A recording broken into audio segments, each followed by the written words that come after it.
پھر پیش نظر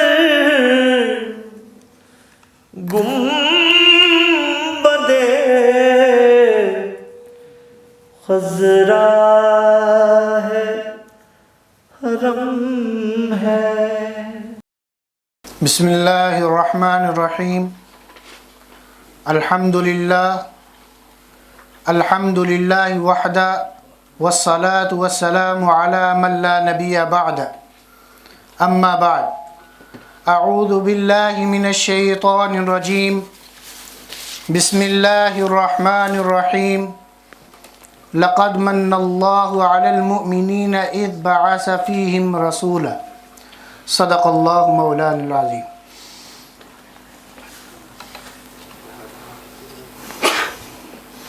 تیرے پاک نام پہ اے خدا میرا تن فدا، میرا من فدا، میری روح میری جان فدا، میرا باپ میری ماں فدا، تیری بندگی میری آرزو، اللہ جل جلالہ۔ میرے واجب الاحترام، انتہائی محترم مکرم معزز ذی قدر ذی وقار مہمانان گرامی قدر اور واجب الاحترام علماء اکرام، قراء حضرات، شعراء اکرام اور معزز سامعین اکرام، آج کی یہ تقریب بروز ہفتہ 30 مارچ 2013 بیلجیم کے شہر شارلروا میں منعقد ہو رہی ہے، جس میں علماء اکرام، یو کے سے تشریف لائے ہوئے علماء اکرام اور برسل سے لائے ہوئے تشریف علماء اکرام اور اس مدرسہ کے بچے، طلبہ اور طالبات کی حمد نعت، تلاوت اور تقاریر ہوں گی، جس میں ہمارے اس تقریب کے روح رواں حضرت مولانا امداد اللہ قاسمی صاحب زید مجدہم، جو ہمارے درمیان تشریف فرما ہیں، خصوصی خطاب فرمائیں گے۔ تو میں اس تقریب کا آغاز اللہ رب العزت کے پاک کلام کے ساتھ کرتا ہوں۔ دعوت دیتا ہوں حافظ صدام صاحب کو کہ وہ تشریف لائیں اور تلاوت کلام پاک سنائیں۔ اعوذ باللہ من الشیطان الرجیم،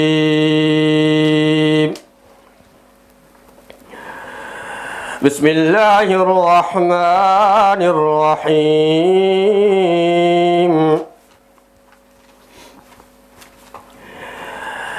افحسبتم انما خلقناكم عبثا وانكم الينا لا ترجعون،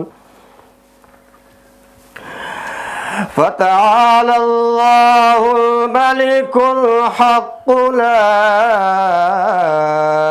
إله إلا هو رب العرش الكريم،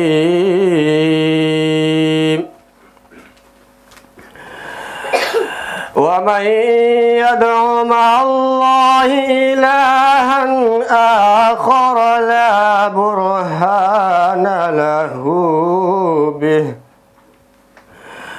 فإنما حسابه عند ربه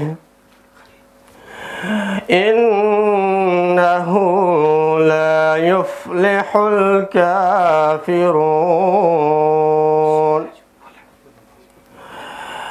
وقل رب اغفر وارحم وأنت خير الراحمين، صدق اللہ العظیم۔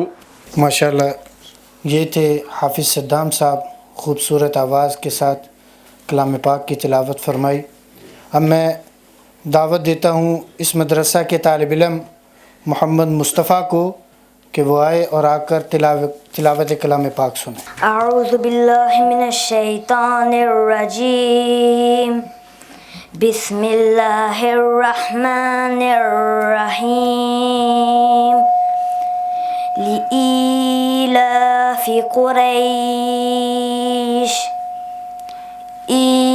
إيلافهم رحلة الشتاء والصيف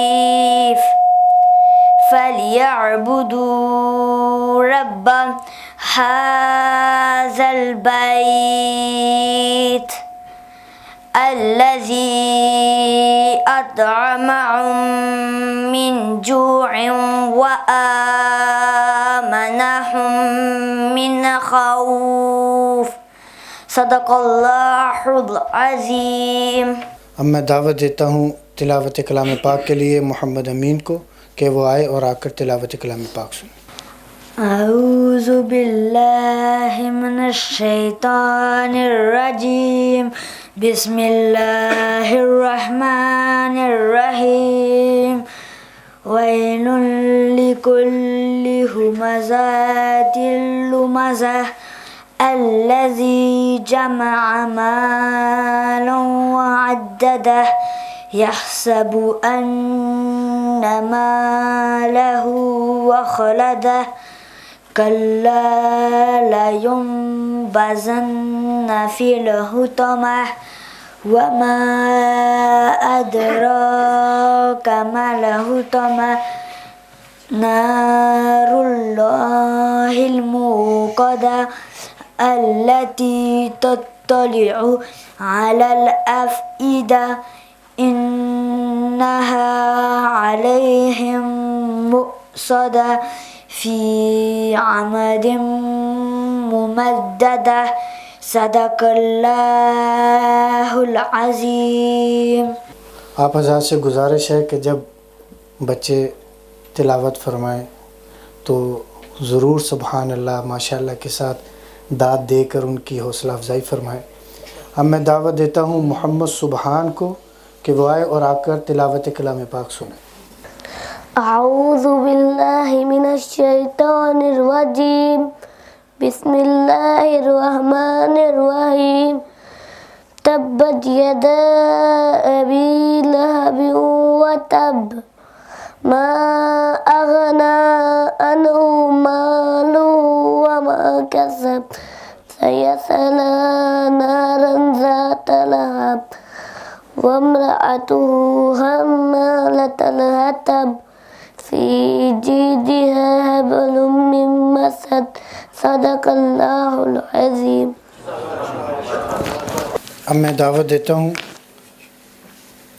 نعت شریف کے لیے طیبہ، ایمان اور طلحہ کو۔ یہ تینوں بہن بھائی ہیں۔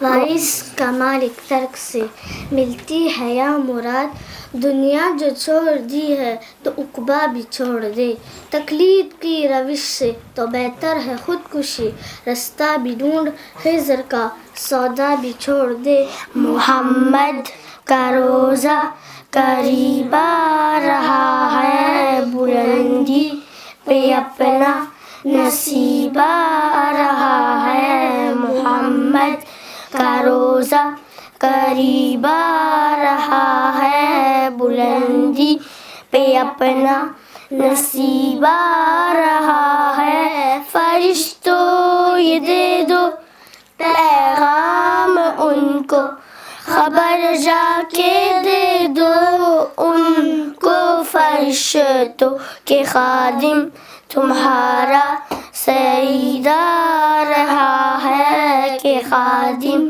تمہارا سعید آ رہا ہے، مدینہ مدینہ مدینہ مدینہ بڑا لطف دیتا ہے نام مدینہ، مدینہ مدینہ مدینہ مدینہ بڑا لطف دیتا ہے نام مدینہ، وفا تم نہ نہ دیکھو کہ ہرگز کسی میں زمانہ وہ ایسا قریب آ رہا ہے.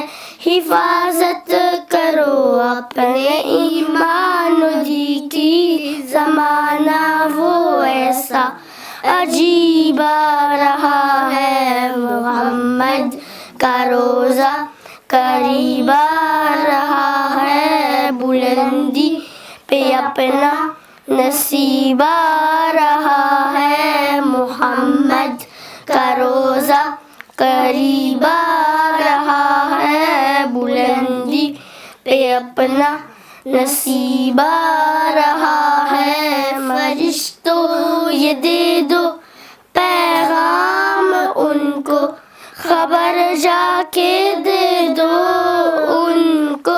فرشتوں کے خادم تمہارا سعید آ رہا ہے، کہ خادم تمہارا سعید آ رہا ہے. مدینہ مدینہ مدینہ مدینہ بڑا لطف دیتا ہے نام مدینہ.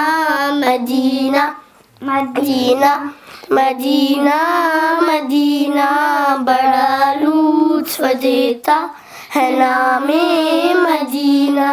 تمہیں کچھ خبر ہے میں کہاں جا رہا ہوں، رسول خدا ہے وہاں جا رہا ہوں. تمہیں کچھ خبر ہے میں کیا پا رہا ہوں، محبت کا ان کے مزہ پا رہا ہوں. چلو جا کے رہنا مدینے پہ، اب تو قیامت کا منزل قریب آ رہا ہے. مدینہ مدینہ مدینہ مدینہ بڑا لطف دیتا ہے نام مدینہ. مدینہ مدینہ مدینہ مدینہ بڑا لطف دیتا ہے نام مدینہ. نعت شریف کے لیے عائشہ اور انم.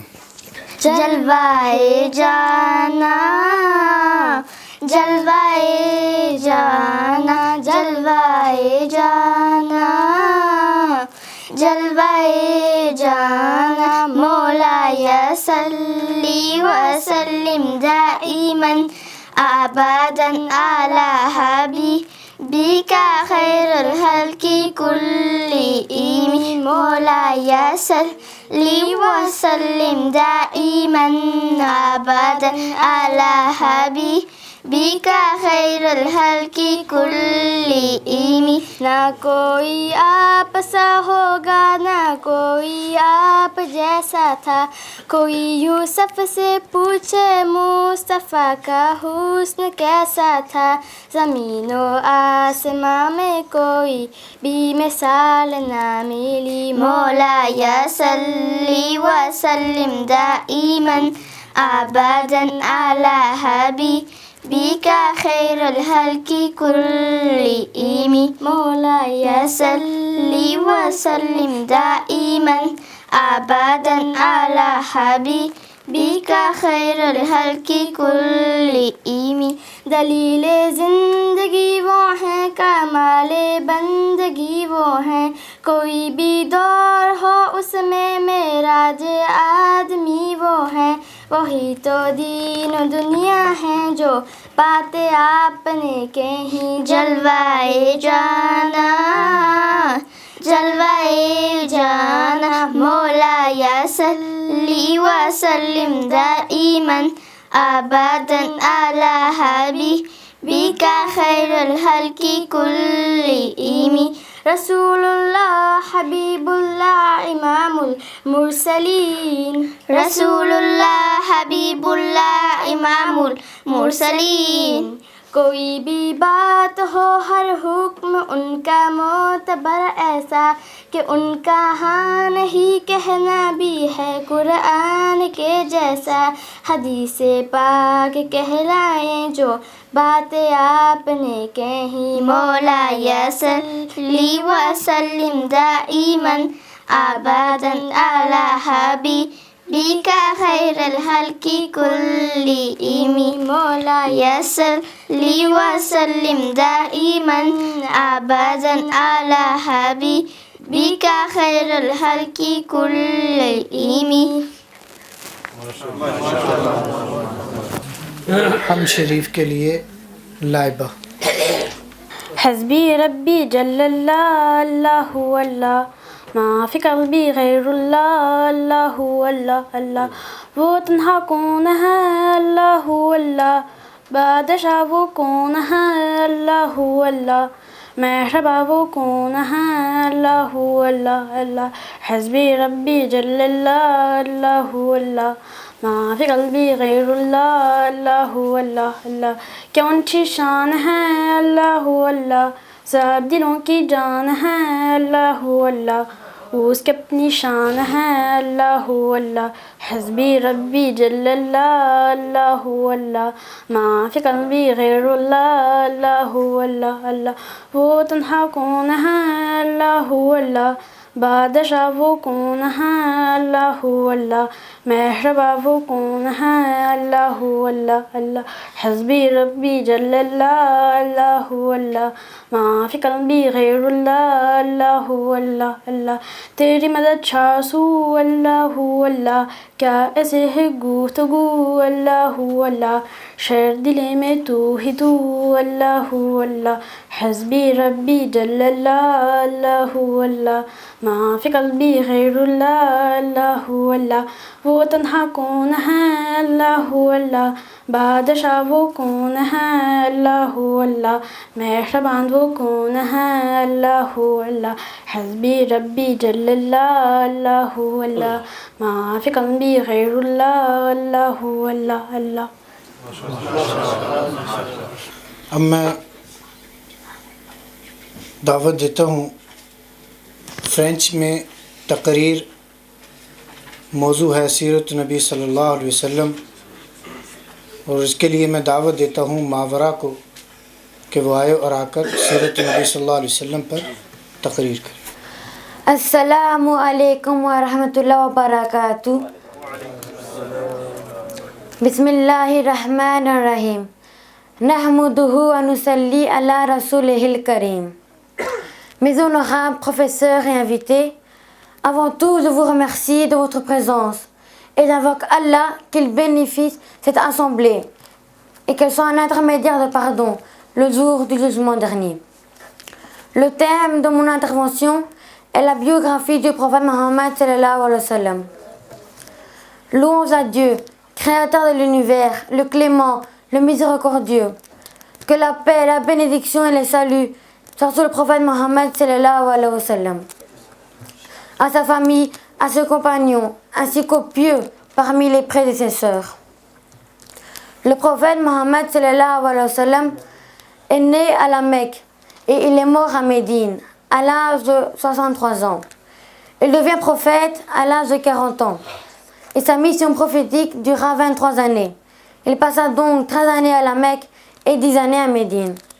Le messager de Dieu ne critiquait personne. Et même s'il devait le faire, il disait « Certains d'entre vous font comme ceci ou comme cela » pour ne pas viser la personne à qui était adressée cette parole. Le prophète Mohammed sallallahu alayhi wa sallam ne coupait la parole à personne et l'écoutait jusqu'à la fin. Le prophète Mohammed sallallahu alayhi wa sallam ne mentait jamais, même pour plaisanter. C'est pour cela qu'avant qu'il soit prophète, on l'appelait tous Mohammed al-Amin, qui veut dire Mohammed le digne de confiance. Et c'est pour cela que plus tard, quand il annonça qu'il était prophète, personne ne le traita d'un menteur, même les mécréants. Lorsqu'il arriva à une assemblée, il n'aimait pas que les gens se lèvent pour lui. Voici quelques paroles que le prophète Mohammed sallallahu alayhi wa sallam a dit. Soyez respectueux envers les plus âgés. La personne la plus misérable est la personne qui a deux têtes. et la personne qui sème la zanie entre les gens n'entrera guère au paradis. Qu'Allah nous guide et nous donne la capacité de suivre la manière du prophète Mohammed sallallahu alayhi wa sallam. Wa akhiru da'wana alhamdulillahi rabbil alamin. اب میں تقریر کے لیے دعوت دیتا ہوں محمد safe الرحمن کو کہ وہ آئے اور آ کر تقریر کرے. موضوع ہے علم. السلام علیکم ورحمۃ اللہ وبرکاتہ. بسم اللہ الرحمن الرحیم. نحمده نصلی علی رسوله الکریم. Respectueux professeurs et honorables invités, je vous remercie avant tout de votre présence. Le thème que j'ai choisi pour cette conférence est l'importance de l'islam. Louange à Dieu, créateur de l'univers, le clément, le miséricordieux, que la paix et la bénédiction soient sur le prophète Muhammad sallallahu alayhi wa sallam, que sur sa famille, ainsi que sur ses compagnons, et ainsi qu'aux pieux parmi les prédécesseurs. Quelle est l'importance de la science? Allah le Très-Haut dit dans le Coran: dites, sont-ils égaux ceux qui ont la science et ceux qui n'ont pas la science? Bien sûr que non. Le prophète Muhammad sallallahu alayhi wa sallam a dit: le savoir est un devoir pour chaque musulman, que ce soit homme ou femme. Dans un autre hadith, le prophète Muhammad sallallahu alayhi wa sallam avait dit que porte-toi dans ce bas monde comme un étranger ou un voyageur. Un voyageur a besoin de 3 choses pour voyager: l'itinéraire, le moyen de transport et les provisions. C'est ainsi qu'un musulman a besoin de 3 choses pour voyager: le Coran, la sunna du prophète Muhammad sallallahu alayhi wa sallam et les manières de ses compagnons. La science nous apprend aussi le mode de vie, le respect, la tolérance, le pardon, l'amour, la patience, la justice, l'honnêteté et la confiance. Il nous enseigne aussi des limites qu'il ne faut pas transgresser. Le prophète Muhammad sallallahu alayhi wa sallam a dit: le meilleur est celui qui apprend le Coran et qui l'enseigne aux autres. Qu'Allah nous guide et nous donne la science bénéfique. Wa akhiru da'wana alhamdulillahi rabbil alamin.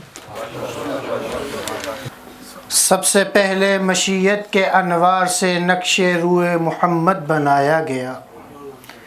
جب آپ آقا صلی اللہ علیہ وسلم کا نامی اس میں گرامی آئے تو سب حضرات بلند آواز سے صلی اللہ علیہ وسلم. سب سے پہلے مشیت کے انوار سے نقش روح محمد بنایا گیا، پھر اسی نقش سے مانگ کر روشنی بزم کون و مکان کو سجایا گیا.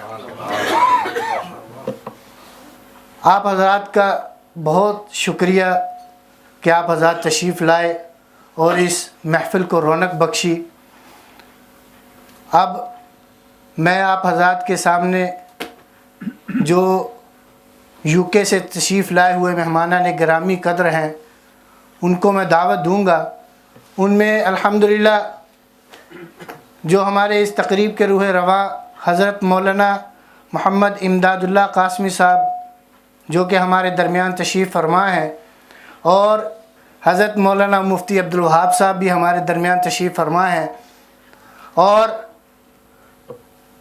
ہمارے نعت خواں بہت ہی خوبصورت آواز حضرت عبدالقادر سانجی صاحب بھی ہمارے درمیان تشریف فرما ہیں. تو انشاءاللہ میں ان کو وقتاً فوقتاً دعوت دیتا رہوں گا.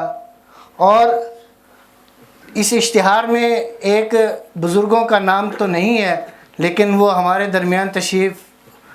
درمیان ہی ہیں. حضرت عبدالرحمن باوا صاحب مبلغ ختم نبوت، تو ان کو بھی انشاءاللہ میں دعوت دوں گا. تو سب سے پہلے میں دعوت دیتا ہوں حضرت مولانا مفتی عبدالوہاب صاحب کو کہ وہ تشریف لائیں اور اپنے خیالات کا اظہار فرمائیں. الحمدللہ نحمده ونستعینه ونستغفره ونؤمن به ونتوکل علیہ ونعوذ باللہ من شرور انفسنا ومن سیئات اعمالنا من يهده الله فلا مضل له ومن يضلله فلا هادي له ونشهد ان لا الہ الا اللہ وحدہ لا شریک له ونشهد أن سيدنا ونبينا ومولانا محمدًا عبده ورسوله صلی اللہ تعالیٰ علیہ وعلى آلہ وصحبہ وبارک وسلم تسلیما کثیرا کثیرا اما بعد فاعوذ باللہ السمیع العلیم من الشیطان الرجیم بسم اللہ الرحمن الرحیم وما ارسلناک الا رحمۃ للعالمین صدق اللہ العظیم۔ محترم حاضرین کرام، بزرگان دین، علماء کرام، السلام علیکم ورحمۃ اللہ وبرکاتہ۔ سب سے پہلے تو مجھے آپ حضرات کے ساتھ ملاقات کر کے بڑی خوشی محسوس ہو رہی ہے، اور الحمدللہ میرا یہاں پر دوسری دفعہ آنا ہوا۔ مولانا عبد المنان صاحب ماشاءاللہ ایک دفعہ یہاں لے کر آئے تھے جمعے کے لیے۔ جب بھی برسلز آنا ہوتا ہے تو ایسا محسوس ہوتا ہے کہ جیسے میرا کوئی قلبی اور روحانی تعلق آپ حضرات کے ساتھ ہے، اور بالکل ایسا جیسے اپناپن محسوس ہوتا ہے۔ جہاں پر انسان پیدا ہوتا ہے یقینی طور پر اس کو اس جگہ سے ایک محبت ہوتی ہے، چاہے وہ علاقہ کتنا ہی پسماندہ کیوں نہ ہو، چاہے وہاں پر بنیادی ضروریات ہی کیوں نہ ہوں۔ جیسے میرے والد محترم سرائے عالمگیر کے چھوٹے سے گاؤں میں پیدا ہوئے، جہاں پر نہ بجلی، نہ سیوریج کا کوئی سسٹم، نہ کوئی سڑکیں، نہ پراپر گلیاں بنی ہوئی، تو ہم اپنے والد سے اکثر پوچھا کرتے تھے کہ بھئی آپ ماشاءاللہ کراچی ڈیفنس میں رہتے ہیں، اور آپ کو ہمیشہ یہ ہوتا ہے کہ بھئی مجھے گاؤں جانا ہے، اور ہم جب بھی جاتے تھے ہم کہتے تھے بھئی 2-3 دن بعد کہ وہاں ہے کیا؟ وہ کہتے تمہیں نہیں پتہ کہ یہاں کیا ہے، یہاں میں پیدا ہوا۔ اور جب بھی میں الحمدللہ یہاں برسلز میں آتا ہوں تو مجھے ایسا محسوس ہوتا ہے جیسے میرا کوئی قلبی اور روحانی تعلق ہے یہاں سے۔ اور جگہ سے کیا ہوگا، وہ تو یقینی طور پر آپ حضرات کے ساتھ ہے ماشاءاللہ۔ مولانا عدنان صاحب کی محبت ہے، حافظ راحیل صاحب کی، احتشام کی، افضل صاحب کی، ماشاءاللہ عطا الرحمان صاحب کی، ان حضرات کی ایسی محبت ہے کہ جو بار بار کھینچ کر لے کر آتی ہے یہاں پر۔ اور آج اسپیشلی ماشاءاللہ یہ بچوں کو دیکھ کر بڑی خوشی محسوس ہوئی، اور یہ ہمارا مستقبل ہیں، ہمارا فیوچر ہیں۔ دیکھیں پورے یورپ کے اندر، اسپیشلی یو کے میں بھی اور یورپ کے اندر بھی، ہم سب کو اللہ رب العزت نے بہت ساری نعمتوں سے نوازا، اور ہم نے آ کر ان ملکوں میں اپنی غربت کو دور کیا، اپنے معاشی مسائل کو حل کیا۔ بہت ساری چیزیں تھیں جو ہماری حل ہو گئیں، لیکن جو سب سے بڑا المیہ ہے وہ ہے ہماری نوجوان نسل کا مسئلہ، ہماری آگے آنے والی جنریشن کا مسئلہ، کہ ہم نے ان تک اس امانت کو اور اس نظریے کو، اس سوچ کو، اس فکر کو، اس عقیدے کو منتقل کرنا ہے جو ہمارے پاس اللہ رب العزت نے امانتاً دیا ہے۔ اگر تو ہماری اولادیں دین پر قائم رہتی ہیں، اور اگر ہماری اولادیں اس نظریے کو، سوچ کو، فلسفے کو لے کر آگے چلتی ہیں، تو ہم سمجھیں گے کہ ہم نے بہت کچھ حاصل کر لیا۔ میرا کچھ سال افریقہ کے اندر رہنا ہوا، اور میں مستقل طور پہ وہاں رہتا تھا، تو افریقہ میں رہنے کی وجہ سے میرا کافی سفر ہوتا تھا، زامبیا کے اندر، زمبابوے کے اندر، ساؤتھ افریقہ کے اندر۔ اسپیشلی زمبابوے میں وہاں رہتا تھا، وہاں پر پورا ایک علاقہ تھا جہاں پر لوگ رہتے تھے جن کو کلرڈ کہتے ہیں۔ کلرڈ وہ جن کے والد یا والدہ گورے، یا ماں کالی یا ماں گوری، باپ کالا یا باپ گورا، تو ان سے جو اولاد پیدا ہوئی اس کو کلرڈ کہا جاتا ہے۔ اور بدقسمتی سے وہ لوگ تھے کہ جو بہت 100 سال پہلے افغانستان سے کچھ پٹھان حضرات جو ہے گورے لے کر گئے تھے ان کو، جب وہاں پر ان کی حکومت تھی، اور ان کے ذریعے سے چوکیداری کا نظام چلاتے تھے اور لوگوں کو کنٹرول کرتے تھے، تو انہوں نے وہاں جا کر شادیاں کی، اور شادیاں کرنے کے بعد ان کی اولادیں ہوئیں، تو ایک جنریشن تک تو وہ دین رہا کیونکہ باپ مسلمان، لیکن اس کے بعد کیا ہوا کہ آہستہ آہستہ جو ہے ان کی نسلوں کے اندر سے دین ختم ہو گیا۔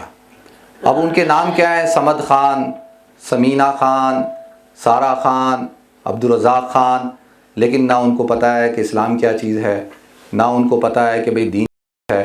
اور بدقسمتی سے جتنے معاشرتی برائیاں ہوتی ہیں، اخلاقی برائیاں ہوتی ہیں، وہ ساری کی ساری ان کے اندر پائی جاتی۔ اور پورا ایک قبیلہ جو ہے جس کو ورمبا ٹرائب کہتے ہیں.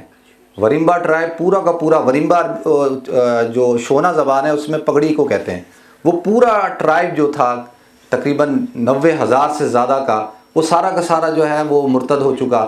ان کو کچھ بھی نہیں پتہ، صرف کیا چیزیں پتہ ہیں، سورہ فاتحہ آتی ہے ٹوٹی پوٹی سی، اور وہ ذبیحہ کھاتے ہیں، پوک نہیں کھاتے، اور آپس میں شادی کرتے ہیں اور ختنے کرتے ہیں. باقی ان کو کچھ بھی نہیں پتہ. بے شمار لوگ کرسچن ہو چکے ہیں، مسلمان لڑکیاں ان کی کرسچن لڑکوں سے شادیاں ہو گئی ہیں. تو عرض یہ کرنا ہے کہ جن علاقوں کے اندر جا کر مسلمانوں نے دین کو اہمیت نہیں دی، ان کی پیورٹی جو ہے وہ دنیا رہی، ان علاقوں ان ملکوں کے اندر ہم دیکھتے ہیں کہ مسلمانوں کا جو ہے وہ اخلاقی طور پر اور مذہبی طور پر زوال ہوا، اور وہاں پر دین جو ہے وہ برائے نام رہ گیا، ختم ہو گیا. تو بس آپ حضرات کے سامنے صرف یہی ایک گزارش کرنی تھی. مجھے 5 منٹ دیے گئے تھے، شاید میرے 5 منٹ ختم ہو گئے، اور عرض یہی کرنا تھا کہ ماشاءاللہ ہمارا جو مستقبل ہے وہ یہ ہے، یہ جو بچے بیٹھے ہیں نا یہ ہیں. اور میں اور آپ تو اپنی زندگی کے کئی سال گزار چکے، اور ہو سکتا ہے کچھ سالوں میں ہم ختم ہو جائیں، چلے جائیں، اور میری اور آپ کی تو بیس بنی، ہمارے والدین مسلمان، اور ہم جن علاقوں سے آئے ماشاءاللہ بچپن سے ہماری تربیت ہوئی. لیکن ان لوگوں تک، اگر ان بچوں تک ہم نے اس امانت کو نہیں سپرد کیا، ان کی صحیح طور پر تربیت نہیں کی، ان کی صحیح طور پر اخلاقی طور پر بھی اسلامی تربیت نہیں کی، اور یہ جو ماشاءاللہ یہ جو علماء محنت کر رہے ہیں، اور اللہ تعالیٰ ان کو جزائے خیر دے ایسی جگہوں پر، اور ہمارے مستقبل کی فکر کے اندر لگے ہوئے ہیں. دیکھیں ایک آدمی دکان کرتا ہے، کاروبار کرتا ہے، وہ تو پیسہ کما رہا ہے نا، اس کو کیا ہے، آج ہر آدمی چاہتا ہے کہ میرے نسل کے پاس بہترین کاروبار ہو، گھر ہو، گاڑی ہو، ہر چیز ہو، میرے بیٹے کی شادی بہترین لڑکی سے ہو، فلانا ہو، یہ اکاؤنٹنٹ بن جائے، انجینئر بن جائے، بزنس مین بن جائے. لیکن کل قیامت کے دن جو ہے وہ جو چیز فائدہ دے گی مجھے اور آپ کو، وہ ہماری اولادوں کا ہمارے لیے جو ہے وہ مغفرت کی دعا کرنا. تو یہ ماشاءاللہ اللہ تعالیٰ ان حضرات کو جزائے خیر دے. یقین جانیے کہ یہ جو محنت کر رہے ہیں، اور آپ حضرات کی نسل کی دین کی اور ایمان کی حفاظت کی جو فکر کر رہے ہیں، یہ بہت بڑا ان کی قربانی ہے. تو آپ حضرات ان کا ساتھ دیں، ان کو سپورٹ کریں اور ان کی قدر کریں. یہ میرے اور آپ کے بچوں کے مستقبل کے محافظ ہیں. تو اللہ تعالیٰ ان کو جزائے خیر دے، اور میری دعا ہے کہ اللہ تعالیٰ ان بچوں کو، ان میں سے کوئی بچہ عالم بنے، کوئی داعی بنے، کوئی مفتی بنے، کوئی شیخ بنے، اور اکاؤنٹنٹ بھی بنے، ڈاکٹر بھی بنے، انجینئر بھی بنے، لیکن اچھا مسلمان بنے، اس کو پتہ ہو کہ اسلامی عقائد کیا ہوتے ہیں. وآخر دعوانا الحمدللہ رب العالمین. ماشاءاللہ یہ تھے مفتی عبدالوہاب صاحب، جنہوں نے خوبصورت انداز میں ہمارے بچوں کی تربیت کے بارے میں فرمایا. تو اب میں دعوت دیتا ہوں، اس سے پہلے حضرت مولانا سہیل بابا صاحب جو ختم نبوت، مبلغ ختم نبوت الحمدللہ، وہ بھی ہمارے درمیان تشریف فرما ہے. کچھ وقت کی قلت کی بنا پر ہم نے ان کو بیان کے لیے دعوت نہیں دی، تو ان سے ہم پہلے ہی معذرت خواہ ہیں. اور ایسے ہی اب میں جن ہستی کو دعوت دینے جا رہا ہوں، ان کی ماشاءاللہ آدھی زندگی ختم نبوت کے کام کے اندر گزری ہے الحمدللہ، اور وہ ختم نبوت کے مرکزی رہنما بھی ہیں. ان کو میں دعوت دیتا ہوں. میری مراد ہے جناب عبدالرحمن بابا صاحب سے کہ وہ تشریف لائیں اور اپنے خیالات کا اظہار فرمائیں. بسم اللہ الرحمن الرحیم. الحمدللہ وکفا والصلاة والسلام علی من لا نبی بعد. اما بعد، بغیر تمہید کے چند باتیں، چونکہ وقت کم ہے اور حضرات علماء کرام موجود ہیں، تو اس لیے بہت مختصراً مفتی صاحب نے ماشاءاللہ جامع اور معنی انداز میں مختصر بیان میں ماشاءاللہ بہت کچھ بیان کر دیا. تو اسی سلسلے کو میں ذرا سا آگے بڑھاتے ہوئے چند باتیں، چونکہ ہمیں تو جنون ہے ختم نبوت کا، تو ہم تو یہی بات کریں گے. آپ یہ جانتے ہیں میرے یہاں پہلی بار آنا ہوا ہے آپ کے اس شہر میں، ورنہ میں کئی سالوں تک الحمدللہ برسلس کی مولانا عدنان صاحب کی جو مسجد ہے، وہاں جمعے کے دن سال میں ایک مرتبہ میری حاضری ہوتی رہی ہے. یہ 2-4 سالوں سے نہیں ہوئی ہے. ہمارے ملک افضل صاحب مرحوم وہ فوت بھی ہو گئے، تو ان کے یہاں میرا آنا ہوتا تھا اور جمعہ ایک دن وہاں بیان کرتا تھا. تو بہرحال ہمارا کام جو ہم یورپ میں جو آئے ہیں، وہاں سے جو پاکستان سے یہاں آئے ہیں، ختم نبوت کے عقیدے کے تحفظ کے لیے آئے ہیں. آپ سب جانتے ہیں کہ رسول اللہ صلی اللہ علیہ وسلم اللہ تعالیٰ کے آخری نبی ہیں، آپ کے بعد کوئی نبی پیدا نہیں ہوگا، لیکن پوری دنیا میں وہ تو رسول اللہ صلی اللہ علیہ وسلم کی حدیث مبارکہ ہے کہ میری امت میں 30 جھوٹے پیدا ہوں گے، اور ہوں گے ضرور، لیکن ان کے بارے میں لوگوں کو بتانا، آگاہ کرنا، چونکہ ان کی شکل صورت ہمارے جیسی ہے، دھوکہ دیتے ہیں، داڑھی ہے، ٹوپی ہے، پگڑی ہے، ان کی مرزاڑے مولانا منظور چنیوٹی رحمۃ اللہ علیہ فرماتے ہیں کہ ان کی عبادت گاہوں کو مسجد مت کہو، ان کے ہم مرزاڑے کہتے ہیں۔ آپ جا کے دیکھیں، ہمارے یہاں لندن میں بھی اور یہاں بھی ہوگا، کلمہ لکھا ہوا ہے لا الہ الا اللہ محمد رسول اللہ، لوگ دھوکے میں آ کر وہاں چلے جاتے ہیں، کیا پتہ مانچسٹر میں انہوں نے بہت بڑا مرزاڑا بنایا ہے یونیورسٹی کے قریب، اور وہاں کلمہ لکھا ہوا ہے۔ ابھی میں مانچسٹر تھا پچھلے ہفتے، لوگوں نے بتایا کہ بہت سارے عرب جو اسٹوڈنٹ کے طور پر وہاں آئے ہیں پڑھنے کے لیے، اور یونیورسٹی کے قریب انہوں نے اپنا مرزاڑا بنایا ہے، ممبر ہے، محراب ہے، گنبد ہے۔ اب ظاہر ہے کہ جمعہ پڑھنا ہے، نماز پڑھنی ہے، لوگ چلے جاتے ہیں وہاں، اور کئی لوگ دھوکے میں مبتلا ہو کر کے بعض قادیانی بن جاتے ہیں۔ تو سب سے پہلی بات، پیغام یہ ہے کہ جیسے مفتی صاحب نے فرمایا کہ اپنے دین اور ایمان کی حفاظت اس ملک میں رہتے ہوئے جو ہم آئے ہیں یہاں کمانے کے لیے، لیکن اگر ہم نے اپنی نسل کو نہیں بچایا، ان کو اسلام کی تعلیم نہیں دی اور ان کو سمجھایا نہیں کہ ہمارے عقیدے کیا ہیں۔ آج یہاں بچے بیٹھے ہیں، میں اگر پوچھوں بعض بڑوں کو بھی نہیں معلوم حضرت عیسیٰ علیہ نبینا علیہ الصلاۃ والسلام کے بارے میں کہ ہمارا کیا عقیدہ ہے مسلمانوں کا۔ ہمارا سب کا عقیدہ یہ ہے کہ اللہ تبارک و تعالی نے ان کو زندہ آسمان پر اٹھا لیا ہے، اور وہ زندہ ہیں جسم کے ساتھ، باڈی کے ساتھ، اور کل قیامت سے پہلے ان کا دوبارہ نزول ہوگا، لیکن نہیں معلوم۔ ہم اس عقیدے کو بتاتے نہیں ہیں، تو یہ بھی ایک ہمارا فریضہ ہے۔ ہمارے اساتذہ جو ہے ان کی بھی ذمہ داری ہے کہ یہ بچوں کو بتائیں مختصراً کہ بھئی ہمارا عقیدہ کیا ہے اللہ کے بارے میں، رسول اللہ صلی اللہ علیہ وسلم کے بارے میں، کہ آپ اللہ تعالیٰ کے آخر نبی ہیں، آپ کے بعد کوئی نبی نہیں آئے گا، اور پھر بتائیں کہ بھئی یہ گروہ فلاں فلاں فلاں فلاں جو آج کل کے دور میں چل رہا، تو وہ جو ہے مسلمان نہیں ہے، لیکن شکل صورت ویسی ہماری جیسی۔ اور آج کل ایک زمانہ چل رہا ہے میڈیا کا، ٹیلی ویژن ہے، انٹرنیٹ ہے، یہ بھی بڑا ضروری ہے، اور ہمارے بچے چلتے پھرتے بس آپ دیکھیں یوں کرتے رہتے ہیں موبائل پر، اس کے اندر انٹرنیٹ بھی ہے، اور ذرا میسیجز آتے ہیں، کس کا میسیج آتا ہے کوئی پتہ نہیں، قادیانیوں کا بھی آتا ہے بظاہر نام مسلمانوں کا، منکرین حدیث کا بھی آتا ہے۔ منکرین حدیث کون ہے؟ جو رسول اللہ صلی اللہ علیہ وسلم کی احادیث کا انکار کرتے ہیں۔ یہ فتنہ ہمارے پاکستان کا ہے، لاہور کا۔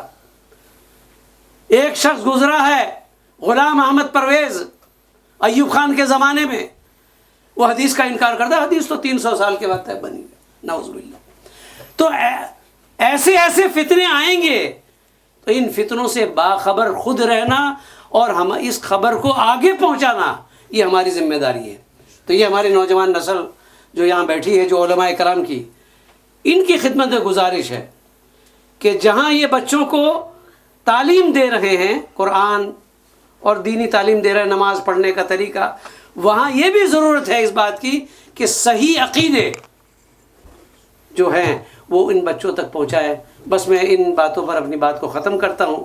اللہ تبارک و تعالیٰ اس ادارے کو اور مزید ترقی عطا فرمائے، اور ان بچوں کو، یہ جو بچے ہیں چھوٹے چھوٹے بچے، ان کو دین اور ایمان پر قائم رکھے، تاکہ آئندہ جو نسل آئے وہ بھی دین پر قائم رہے۔ اللہ تعالیٰ سب کے مسلمانوں کی دین کی حفاظت فرمائے۔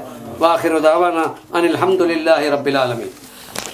آج کی اس تقریب کے روح رواں پرودۂ آگوش ولایت، ولی کامل، یادگار اسلاف، شہزادہ اہل سنت، جبل استقامت، حضرت مولانا محمد امداد اللہ قاسمی صاحب زید مجدہم، جامع مسجد حمزہ برمنگھم کے خطیب، ان کو میں دعوت دیتا ہوں کہ وہ تشریف لائیں اور اپنے خیالات کا اظہار فرمائے۔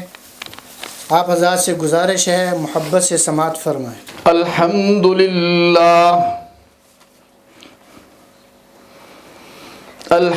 للہ وحدہ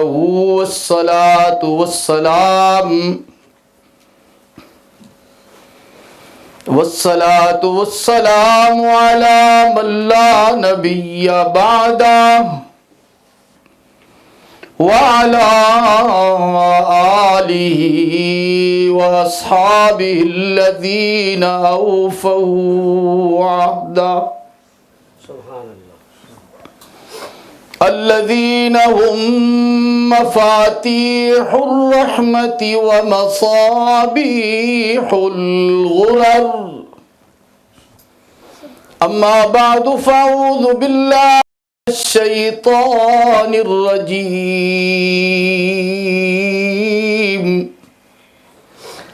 بسم الله الرحمن الرحيم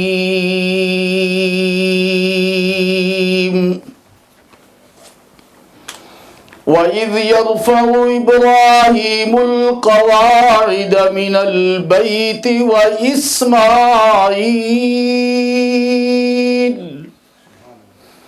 رَبَّنَا تَقَبَّلْ مِنَّا إِنَّكَ أَنْتَ السَّمِيعُ الْعَلِيمُ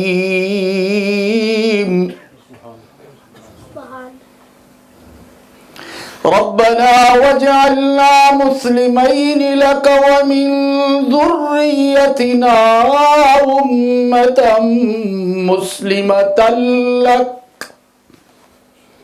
وأرنا مناسكنا وتب علينا إنك أنت التواب الرحيم ربنا وابعث فيهم رسولا منهم يتلو عليهم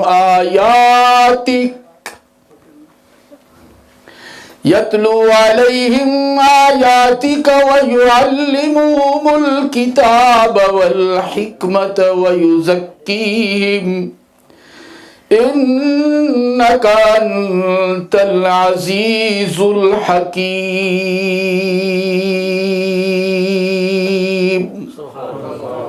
صدق الله مولانا العظيم وصدق رسوله النبي الأمي الكريم ونحن على ذلك من الشاهدين والشاكرين والحمد لله رب العالمين يا رب صل وسلم دائما أبدا على حبيبك خير الخلق كلهم يا رب صل وسلم دائما أبدا على حبيبك من زانت به العصر. محبت کے ساتھ ایک مرتبہ درود پاک پڑھ لیجیے. اللہم صلی علی سیدنا مولانا محمد وعلی آل سیدنا مولانا محمد وبارک وسلم صلی علیہ.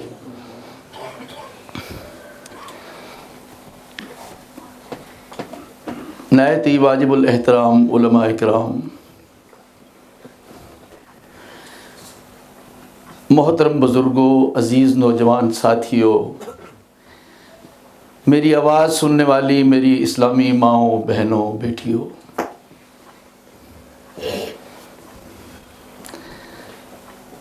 آج آپ کے شہر میں پہلی مرتبہ آنا ہوا ہے، تو مجھے آپ کا یہ مرکز دیکھ کر اسی ٹائپ کے ہانگ کانگ کے مرکز یاد آ گئے. میں وہاں جب گیا تھا تو ایک ہی ادارے کے تقریباً 8 ادارے ہیں وہاں، ایک شخص کے، قاری محمد طیب صاحب کے.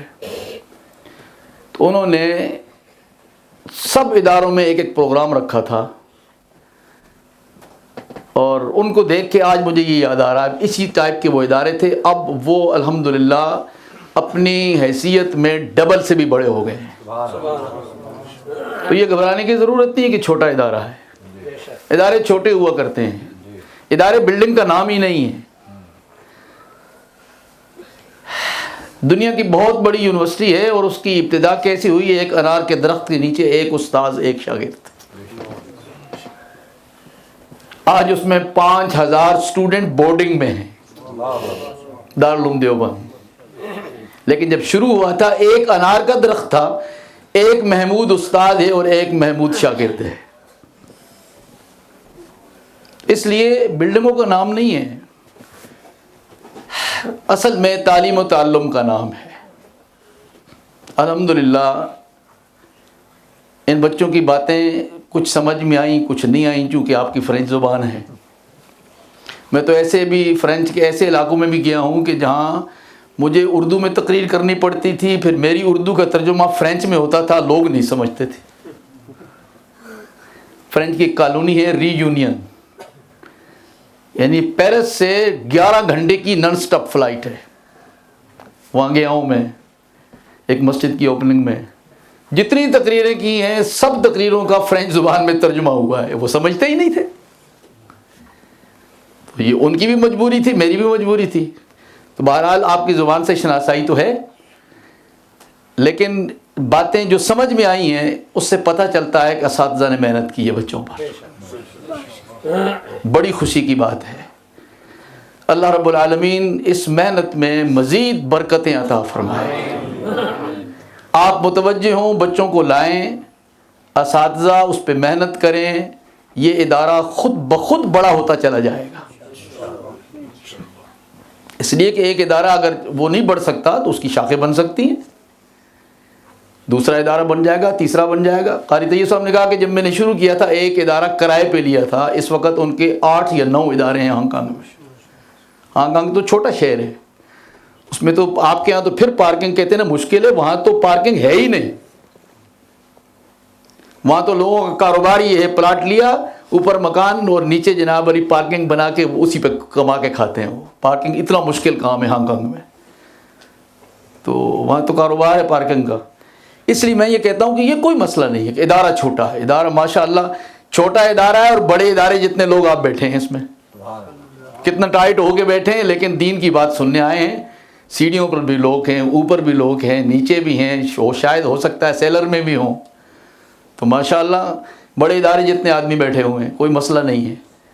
اصل بات یہ ہے درد دل، کہ آپ میں ایک درد پیدا ہو کہ ہمارے بچے دیندار بنے، اور اساتذہ میں درد ہو کہ یہ قوم کے بچوں کی ہمارے پاس قوم کی امانت ہے، ہم امانت میں خیانت نہ کریں۔ دونوں کا تعاون ہوگا تو انشاءاللہ یہ بچے دین سے دور کبھی نہیں ہوں گے۔ دشمن کا تو یہ حال ہے، وہ کہتا ہے انہیں کافر نہیں بنا سکتے، نہ بناؤ انہیں، کم از کم مسلمان نہ چھوڑو۔ اس کا کام یہ ہے، وہ کہتے ہیں ہم کافر نہیں بناتے۔ اس وقت پوری دنیا میں مسلمان ملکوں میں جو لابیاں کام کر رہی ہیں وہ اسلامی ملکوں کو سیکولر سٹیٹ بنانے پہ کام کر رہی ہیں، اور ان کو پیسے ملتے ہیں باہر سے کہ تم ان کو سیکولر سٹیٹ بنا دو، بے دین بنا دو، لادین بنا دو انہیں بس۔ اور پوری دنیا کے اسلامی ملکوں میں یہ لابیاں کام کر رہی ہیں۔ آپ یہاں تو گلہ ہی نہیں کر سکتے۔ یہاں تو اگر آپ اپنی اولادوں کا ایمان بچا کے چلے گئے تو خدا کی قسم جنت میں نجات کا ذریعہ ہے، صرف ایمان بچا کے چلے گئے۔ اور اگر کسی نے ان ملکوں میں ان آسائش میں رہتے ہوئے بچوں کی نگرانی نہ کی اور اس کا ایک بچہ مرتد ہو گیا، خدا کی قسم جنت میں، جنت تو چھوڑیں جنت کی ہوا بھی میسر نہیں آئے گی، کیونکہ آپ نے رسول اللہ کی امت کے مسلمانوں کو مرتد بنایا ہے۔ اگر بچوں کے مرتد ہونے کا خطرہ ہے تو ان ملکوں میں رہنا حلال ہی نہیں ہے۔ بچوں کا ایمان بچا سکتے ہو تو یہاں رہنا جائز ہے۔ اس لیے آپ کی سب سے اہم ڈیوٹی یہ ہونی چاہیے کہ ہمارے بچوں کا ایمان کیسے بچے گا۔ اس لیے بہت بہت خوشی ہوئی الحمدللہ آپ کے برسل کے سینٹر میں تو خیر پہلے بھی آنا ہوا، لیکن یہاں دیکھ کر مجھے اس سے زیادہ خوشی ہو رہی ہے کہ مولانا عدنان صاحب نے ترقی کی ہے، تنزل کی طرف نہیں گئے ماشاءاللہ۔ میں آیا تھا تو ایک ادارہ تھا، اب دوسرا ادارہ بن گیا، اور یہ اس سے زیادہ اچھا ادارہ بنے گا انشاءاللہ۔ اس لیے کہ آپ بھی چاہتے ہیں اور یہ بھی حضرات چاہتے ہیں، تو اس کا محنت کا ثمرہ نکل رہا ہے۔ بچیاں کتنا اچھا پڑھ رہی تھی، میں حیران تھا۔ اور پھر اردو زبان میں اتنے، تو ہمارے ہاں یو کے میں اردو زبان نہیں آتی بچوں کو جتنی آپ کے بچے بہترین اردو بولتے ہیں۔ جو قوم اپنی زبان بھول جاتی ہے وہ قوم بڑی خطرناک ہوتی ہے۔ سیدنا عمر فاروق رضی اللہ تعالیٰ عنہ نے فرمایا، جس قوم کے شر سے بچنا چاہتے ہو اس قوم کی زبان سیکھ لو۔ اب آپ کو پٹھانی پشتو آتی ہو نا، تو پٹھان آپ کے سامنے آپ کے خلاف بات نہیں کر سکتا، اس کو پتہ یار یہ تو پشتو جانتا ہے۔ میں جس روڈ پہ رہتا ہوں، مولانا عدنان صاحب نے دیکھا ہے برمنگم میں جس روڈ پہ رہتا ہوں، میرے سامنے چرچ کا پادری رہتا ہے، اور چرچ کا پادری بھی ہے اور چھوٹے اسکول کا ہیڈ ٹیچر بھی ہے، اور گورا ہے، داڑھی بھی ہے اس کی۔ تو مجھے پتہ نہیں تھا کہ یہ اصل میں چیز کیا ہے۔ ایک دفعہ کھڑے تھے، کچھ باتیں کر رہے تھے، تو میں نے اپنے دوستوں سے اردو میں بات کی، تو اس نے مجھے اردو میں جواب دیا، تو میں تو پریشان ہو گیا۔ میں نے کہا یار اردو جانتے ہو تم؟ اس نے کہا جی پاکستان جب بن رہا تھا میں پشاور میں کمشنر تھا، مجھے پشتو بھی آتی ہے، خالی اردو نہیں آتی۔ پوری اردو بولتا ہے فرسٹ کلاس۔ کہتا ہے مجھے پشتو بھی آتی تھی، اب پوری نہیں بول سکتا ہوں چونکہ زمانہ ہو گیا، چھوڑی ہوئی ہے، لیکن اردو آتی ہے مجھے فرسٹ کلاس۔ وہ ہماری زبانیں سیکھتے ہیں ہمارے شر سے بچنے کے لیے، تو کیا ہمیں ان کی زبانیں نہیں سیکھنی چاہیے ان کے شر سے بچنے کے لیے؟ اس لیے اپنے دین کو بچانا ہے تو اس نرسری کو بچاؤ۔ یہ بچے آپ کی اصل سرمایہ یہ بچے ہیں۔ اگر ان کا ایمان بچ گیا تو کوئی مسئلہ نہیں ہے۔ ہمارے ملکوں میں اگر بچہ خراب ہو تو بدماش بنتا ہے، اور بدماش کے لیے جنت حرام نہیں ہے۔ ان ملکوں میں بچہ خراب ہو تو کافر ہوتا ہے جس کے لیے جنت حرام ہے۔ فرق ہے دونوں میں، وہاں بدماش بنتا ہے۔ جتنا بڑا بدماش ہوگا کبھی اللہ اسے توبہ کی توفیق دے گا، مسلمان ہو جائے گا۔ مرتد تو پھر بڑا مشکل کام ہے۔ برطانیہ میں ایک جگہ ہے اسکاٹ لینڈ کے پاس ایڈمبرا، آپ نے سنا ہوگا، گلاسگو۔ آج سے 15-20 سال پہلے کی بات ہے، ایک تبلیغی جماعت آئی ہمارے پاس، اسکول ٹیچروں کی جماعت تھی۔ تو ان ٹیچروں نے مجھے ایک واقعہ سنایا، میں حیران رہ گیا۔ وہ کہنے لگے کہ ہم اسکاٹ لینڈ گئے تو وہاں ایک شہر میں جانا ہوا، تو وہاں پتہ چلا ایک حافظ قرآن بچہ مرتد ہو گیا، پورا حافظ قرآن مرتد ہو گیا، اور مرتد ہونے کے بعد اس نے چرچ میں رہنا شروع کر دیا ہے۔ تو ہم نے کہا جی آپ تو ٹیچر تھے، آپ کوئی اس قسم کی ترکیب کرتے کہ اس بچے کا ایمان بچاتے؟ انہوں نے کہا جی ہم ٹیچر تھے، ہم نے بہت کچھ کیا۔ ہم نے اس کا کوئی دوست تلاش کیا جو اسکول میں کلاس فیلو اچھا دوست ہو، اس کو کہا کہ اس کے ساتھ دین کی بات نہیں کرنا، صرف رسائی حاصل کر کے اس تک جاؤ، ہمیں یہ پتہ کر کے دو یہ مرتد ہوا کیوں ہے۔ پہلے بیماری پتہ ہو تو علاج ہوگا نا، جب بیماری نہیں پتہ علاج کس کا کریں گے آپ؟ تو انہوں نے کہا جی وہ بچے کو ہم نے تلاش کیا، وہ بچہ جب گیا چرچ میں تو اس کو اندر بتایا کہ فلاں تیرا کلاس فیلو آیا ہے۔ تو اس نے اس کو ملاقات سے پہلے کہا کہ اس سے پوچھو میرے دین کے بارے میں کوئی بات کرنے تو نہیں آیا؟ اس نے کہا نہ یار میں دین کے بارے میں کدھر، نہ مجھے دین کا پتہ ہے نہ تجھے پتہ ہے، میں تو تجھے ملنے آیا ہوں۔ اس نے کہا پھر آ جا۔ کہتا ہے میں نے آدھ پون گھنٹہ اس سے گپ شپ لگائی اور پوچھتا ہوں، میں نے کہا یار اگر واقعی کوئی مزیدار کام ہے جس میں تو آیا تو میں بھی آنے کے لیے تیار ہوں، پتہ تو ہو تو نے یہ اسلام چھوڑا کیوں ہے؟ اس نے جو بات بتائی ہے خدا کی قسم رونا آتا ہے۔ وہ کہتا ہے کہ میں 5 سال تقریباً مسجد میں جا کر قرآن حفظ کرتا رہا، میرا والد مجھے گاڑی سے مسجد ڈراپ کر کے بھی آتا تھا اور پک بھی کرتا تھا، میں نماز نہ پڑھوں تو استاد مجھے شور مچاتے تھے، میں قرآن کی منزل سب کی پارا سبق یاد نہ کروں تو استاد مجھے ڈانٹتے تھے، لیکن 5 سال میں مجھ پر نماز پڑھنا بھی ضروری، قرآن یاد کرنا بھی ضروری، اسکول جانا بھی ضروری، کمپلسری کر رکھا تھا، لیکن پورے 5 سال میں مجھے والد ڈراپ کرتا تھا، پک کرتا تھا، وہ کبھی مسجد میں داخل نہیں ہوا۔ جس مذہب میں بچوں پر اتنا ظلم ہے اور ماں باپ پر چھٹی ہے، میں نے اس مذہب کو سلام کر دیا ہے۔ باپ کے مسجد میں نہ داخل ہونے پر حافظ قرآن بیٹا مرتد ہو گیا۔ تو یہ صرف نہیں بچے چھوڑ کے آپ کی ڈپٹی ختم، نہیں، آئیے ان کے لیے مثال بنے، آپ ادارے میں آئیں، ایک آدھ نماز پڑھیں تاکہ بچوں کو پتا ہو کہ ہمارے باپ بھی یہ کام کرتے ہیں۔ باہر سے اتارا چلے گئے اور باہر سے اٹھایا اور چلے گئے، بچہ سمجھتا ہے یہ تو ہمارے لیے ظلم ہے، ماں باپ کو تو کچھ چھٹی ہے کھلی۔ حافظ قرآن بچہ، اب وہ لڑکا حافظ قرآن مسلمان نہیں ہوا، اس وقت وہ ان کا پادری ہے، چرچ میں پریسٹ بنا ہوا ان کا۔ تو ان کے ماں باپ کو کون بچائے گا قیامت میں؟ سنیں ذرا، غور کریں آپ۔ تو یہ ایسی کہانیاں ہیں وہاں یورپ کی، یہ آپ کے یورپ کی اور وہاں یو کے کی ایسی کہانیاں ہیں کہ بڑی دل دکھانے والی کہانیاں ہیں۔ لیکن یہ صرف سننے کے لیے نہیں ہے، یہ ہمارے دل کے دروازے پہ دستک دیتی ہے یہ بات کہ سوچو، غور کرو، یہ کل تم پر بھی یہ وقت آنے والا ہے، یہ تمہارے بچے بھی ہیں، کل تو چھوڑیے آج آ گیا ہے۔ اس لیے میں آپ حضرات کے سامنے بڑی خوشی کا اظہار کرتے ہوئے درد دل بھی سنانا چاہ رہا تھا کہ خدا کے لیے ان بچوں کو جب آپ نے دین کے لیے وقف کیا ہے، دین سیکھ رہے ہیں، اساتذہ محنت کر رہے ہیں، آپ نے ادارہ قائم کر دیا، اللہ ان کو جزائے خیر عطا فرمائے جنہوں نے تعاون کیا، جو پڑھا رہے ہیں، جو پڑھ رہے ہیں، سب کو۔ لیکن آپ اپنے بچوں کو صرف ڈراپ اور پک نہ کریں، تھوڑا سا اور وقت بھی دیا کریں تاکہ بچے کے ذہن و فکر میں یہ بات آئے کہ یہ دین میرے لیے جتنا ضروری ہے اتنا میرے ماں باپ کے لیے بھی ضروری ہے۔ پھر بچہ نہیں جاتا کہیں بھی۔ اس لیے بہت زیادہ ضروری تھی یہ باتیں کرنی، اس لیے کہ چونکہ ادارہ ہے، صرف سیرت کے جلسے میں رسول اکرم صلی اللہ علیہ وسلم کی زندگی کے واقعات، حالات سنا کے آپ کو فارغ کر دیا جائے، آپ کہیں گے مزہ ہی آ گیا۔ تو آج کل تو ماشاءاللہ ایسے ہے، سنا کہ ایک جلسہ ہوا تو دوست گئے جلسے سے فارغ ہونے کے بعد، دوسرے نے کہا یار رات کیا ہوا؟ اس نے کہا یار مزہ ہی آ گیا۔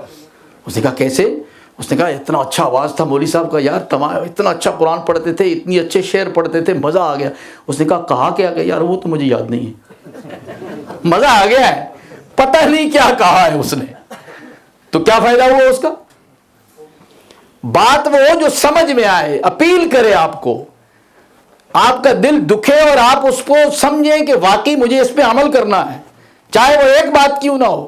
اگر آج کے جلسے میں آنے والا شخص آج یہ عہد کر لے کہ میں آج کے بعد سنت کے خلاف پانی نہیں پیوں گا، خدا کی قسم جلسہ کامیاب ہے۔ سیدھے ہاتھ سے پانی پیوں گا، بیٹھ کے پیوں گا، 3 سانس بھی پیوں گا، ہر سانس کے بعد الحمدللہ کہوں گا، ہو سکا تو قبلہ رخ پیوں گا۔ اگر یہ چیز سنت کے مطابق پانی پینے والی سنت ہی آپ زندہ کر دیں تو جلسہ کامیاب ہے۔ اور اگر ساری رات میں بیان کرتا ہوں آپ کہیں واہ واہ بڑا اچھا پڑھتا ہے یار، مزہ ہی آ گیا، اور کیا کہا پتہ کچھ نہیں ہے، تو جلسہ ناکام ہے، پھر کوئی فائدہ نہیں اس کا، وقت ضائع کرنے والی بات ہے، وقت کا ضیاع ہے۔ تو میں نے قرآن مجید کا جو حصہ پڑھا ہے، میں آج بھی اور کل بھی انشاءاللہ وہاں ادارے میں برسلز میں اسی عنوان کو لے کے میں انشاءاللہ اپنا مضمون مکمل کروں گا۔ تو میں نے جو قرآنی آیات پڑھی ہیں یہ سیدنا ابراہیم علیہ السلام کی زندگی کی طرف اشارہ کرتی ہیں، اللہ کے خلیل کی دعاؤں کا ایک حصہ ہے جو قرآن نے مختلف مقامات پہ نقل کیا ہے۔ خلیل کون تھے؟ جن کی دعا کے صدقے اللہ نے ہمیں محمد الرسول اللہ جتنی قیمتی چیز عطا فرمائی، ان کی دعا کے ثمرے میں، ان کی دعا کے صدقے میں۔ تو خلیل اللہ نے دعا مانگی، وہ دعائیں قرآن نے نقل کی ہیں، اور قرآن کا یہ حصہ جہاں حضرت خلیل کی زندگی کی طرف اور ان کے کچھ حالات کی طرف اشارہ کر رہا ہے اور ان کی دعاؤں کو بھی نقل کر رہا ہے، یہ بالکل پہلے پارے کے آخر میں ہے۔ قرآن مجید کے پہلے پارے کے 16 رکوع ہیں، تو آپ 15ویں رکوع میں یہ حصہ پائیں گے۔ آپ آگے 16واں رکوع ہے وَمَن يَرْغَبُ عَن مِّلَّةِ إِبْرَاهِيمَ إِلَّا مَن سَفِهَ نَفْسَهُ، وہاں پارہ مکمل ہو رہا ہے۔ تو میں نے وہ آیات پڑھی ہیں آخری 3 جو 15ویں رکوع کی آخری 3 آیتیں ہیں۔ تو رب العالمین نے فرمایا وَإِذْ يَرْفَعُ إِبْرَاهِيمُ الْقَوَاعِدَ مِنَ الْبَيْتِ وَإِسْمَاعِيلَ،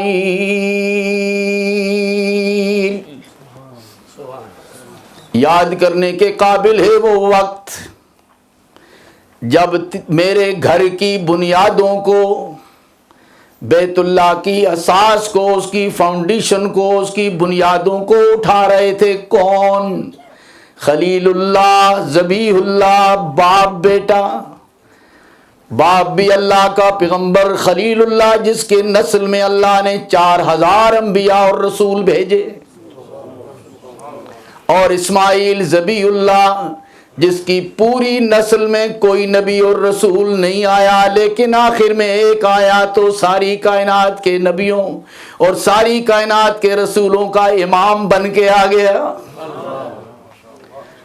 حضرت اسحاق کی اولاد میں ہزاروں انبیاء اور رسول آئے، ان کے بھائی اسماعیل کی اولاد میں ساری نسل انبیاء اور رسولوں سے خالی، لیکن آخر میں آیا آمنہ کا لال، آمنہ کا در یتیم، وہ سارے نبیوں اور رسولوں کا امام بن کے آیا۔ رحمت عالم صلی اللہ علیہ وسلم کے دادا کی زندگی قرآن بیان کر رہا ہے کہ یاد کرنے کے قابل ہے وہ وقت جب وہ میرے گھر کی بنیادوں کو بلند کر رہے تھے، دیواریں بنا رہے تھے۔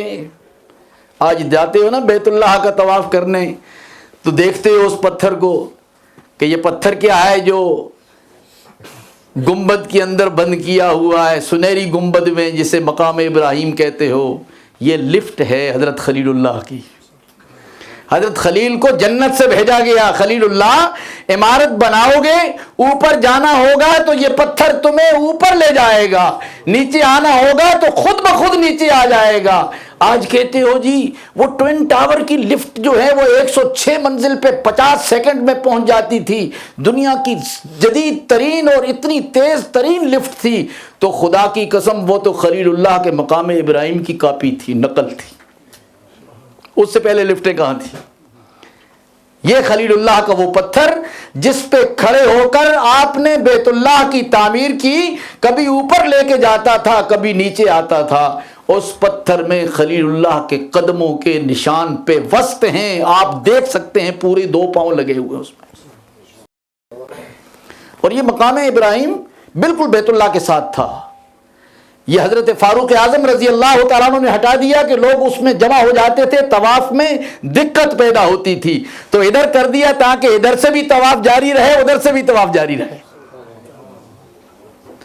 ورنہ پہلے مقام ابراہیم پہ امام کھڑا ہوتا تھا، لیکن اب الگ کر دیا، ادھر سے بھی لوگ جاتے ہیں، ادھر سے بھی لوگ جاتے ہیں۔ تو بہرحال قرآن یہ بتاتا ہے کہ وَإِذْ يَرْفَعُ إِبْرَاهِيمُ الْقَوَاعِدَ مِنَ الْبَيْتِ وَإِسْمَاعِيلَ،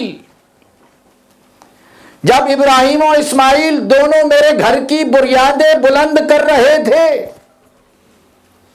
تو یہ قرآن میرے آقا کی سیرت بیان کر رہا ہے، نبیوں کی سیرت قرآن نے بیان کی ہے۔ نبی کا کام کیا ہے؟ اللہ کا گھر بنانا۔ تو اللہ کا گھر کس کام کا ہوتا ہے؟ جس میں صرف اللہ کو پکارا جائے، جس میں سجدے اللہ کے لیے، قیام اللہ کے لیے، رکوع اللہ کے لیے، تشہد اللہ کے لیے، مانگنے کے لیے ہاتھ اٹھیں تو صرف اللہ سے، یہ ہے اللہ کا گھر۔ اور اسی گھر کو مدرسہ بناؤ، یہ بھی میرے پیغمبر کی سنت ہے۔ ریاض جنت کے ساتھ وہ چبوترا دیکھیے رسول اکرم صلی اللہ علیہ وسلم کے روضہ مقدس کے ساتھ، یہ چبوترا رسول اکرم کا سکول تھا۔ اس چبوترے میں بیٹھ کر اللہ کے رسول صحابہ کو تعلیم دیتے تھے۔ اصحاب صفہ وہی لوگ ہیں جو رسول اکرم کے طالب علم اور اسٹوڈنٹ تھے، جن کو رسول اکرم پڑھایا کرتے تھے صلی اللہ علیہ وسلم۔ تو مسجد تھی نا وہ، آج بھی مسجد ہے، تو متصل وہ چبوترا ہے۔ آج ہم اور آپ وہاں جا کر 2 رکعت پڑھنے کے لیے لائن میں لگتے ہیں، وہ صحابہ کیسے تھے جو سارا دن بیٹھ کے وہاں پڑھا کرتے تھے۔ اور بھوک کے مارے بے ہوش ہو جاتے تھے لیکن مانگتے نہیں تھے۔ سیدنا ابو ہریرہ کہتے ہیں کہ میں بھوک کے مارے بے ہوش ہو گیا، لوگ یہ سمجھے کہ مجھے مرگی کا دورہ پڑا ہوا ہے، اور اس زمانے میں بھی رواج تھا، اب بھی لوگ کرتے ہیں ایسے کہ جیسے مرگی کا دورہ پڑے اسے جوتی سنگاتے ہیں کہ مرگی کے دورے سے افاقہ ہو جائے گا، تو وہ سمجھے، لوگ یہ سمجھے کہ مجھے مرگی کا دورہ پڑا ہوا ہے، کوئی جوتی سنگا رہا ہے، کوئی کیا کر رہا ہے، لیکن حقیقت یہ تھی کہ میں کئی دنوں سے بھوکا تھا، بھوک کی وجہ سے بے ہوش ہو گیا تھا، لیکن مانگنا پیغمبر نے سکھایا نہیں تھا، مانگتے ہوئے شرم آتی تھی۔ راستے میں بیٹھا تھا کہ چلو کوئی آئے گا تو مسئلہ پوچھوں گا، ہو سکتا ہے دعوت دے تو کھانا کھلا دے، مانگوں گا تو نہیں۔ حضرت عمر آئے، ابو بکر آئے، میں نے مسئلہ پوچھا، مسئلہ بتا کے چلے گئے، وہ سمجھ نہیں سکے۔ حضور اکرم صلی اللہ علیہ وسلم آئے، میں نے مسئلہ پوچھا، حضور نے فرمایا ابو ہریرہ بھوک لگی ہے؟ کہا یا رسول اللہ بھوک لگی ہے۔ تو جنہیں کھانا بھی میسر نہیں ہوتا تھا وہ بھی 24 گھنٹے بیٹھ کر رسول اللہ سے دین سیکھتے تھے۔ آج ان کے دین کی تو برکت ہے کہ بیلجیم میں بیٹھ کر آپ قرآن و سنت سن رہے ہیں۔ خدا کی قسم یہ صحابہ کی محنت ہے ساری، صحابہ یہ محنت نہ کرتے تو آج دین ہم تک نہ پہنچتا۔ یہ صحابہ واسطہ ہیں اللہ کے دین کو امت تک پہنچانے کا۔ تو قرآن یہ کہتا ہے کہ خلیل اللہ نے اور ذبیح اللہ نے اللہ کا گھر بنایا، تو یہ اللہ کے گھر بنانے نبیوں کی سنت ہے، اور ایسے نبی کی جس کی اولاد میں ہزاروں انبیاء اور رسول تشریف لائے، جن کے بارے میں رسول اکرم صلی اللہ علیہ وسلم فرماتے ہیں کہ میں اپنے جد امجد خلیل اللہ کی دعا کا ثمرہ ہوں۔ انہوں نے دعا مانگی تو اللہ نے اس دعا کے بدلے میں مجھے عطا فرمایا۔ واہ آمنہ تیرا کیا مقدر تھا۔ سیدہ آمنہ کہتی ہیں کہ جب میرے رحم میں محمد کریم آ گئے تو میں جب جنگل میں جاتی تھی بکریاں چرانے کے لیے تو بکریاں میرے پیچھے چلتی تھی، میرے آگے نہیں چلتی تھی۔ کیوں؟ کہ تیرے پیٹ میں تو امام الانبیاء ہے، اس سے آگے نبی نہیں آ سکتا تو بکری کیسے جائے؟ حضرت آمنہ کہتی ہیں میرے پاؤں کے نیچے اس زمانے میں پتھر آ جاتا تھا، میں پاؤں رکھتی تھی وہ پتھر مٹی ہو جاتا تھا، مجھے تکلیف نہیں پہنچاتا تھا۔ اس زمانے میں مجھے پانی کی ضرورت ہوتی، میں کنویں پہ جاتی تو کنویں کا پانی مجھے نکالنا نہیں پڑتا تھا، بلکہ کنویں کا پانی خود بخود اوپر آ جاتا تھا۔ جس محمد کریم کے دنیا سے آنے سے پہلے یہ حال ہو، اسے ہم نہ کہیں وما ارسلناک الا رحمۃ للعالمین، وہ کائنات کے لیے نہیں ہے رحمت؟ وہ تو علماء نے لکھا ہے کہ شیطان کے لیے بھی حضور رحمت تھے۔ شیطان کو روزانہ ناشتے میں ایک تھپڑ پڑتا تھا، ایک تھپڑ صبح پڑتا تھا۔ آج مجھے غالباً سہیل بابا سنا رہے تھے مولانا رضا الحق صاحب کا تھپڑ کہ کسی کو مارا، یہ پتہ نہیں مفتی عبد الوہاب صاحب سنا رہے تھے۔ تو ہمارے استاد تھے پٹھان، تو پٹھان تو ویسے بھی غصے ناک ہوتا ہے نا۔ کسی نے کسی پٹھان سے پوچھا کہ یار تم بڑے عجیب نالائق لوگ ہو کہ ساری قوموں میں نبی اور رسول آئے ہیں، پٹھانوں میں کوئی نبی اور رسول نہیں آیا؟ تو وہ تو پریشان ہو گیا، اس نے کہا جواب، تو پٹھان جواب تو ضرور دے گا بلکہ غلط بھی ہو۔ اس نے کہا اچھا کیا کہتے ہو، نبی اور رسول نہیں آئے؟ اس نے کہا پٹھانوں میں نہیں آیا۔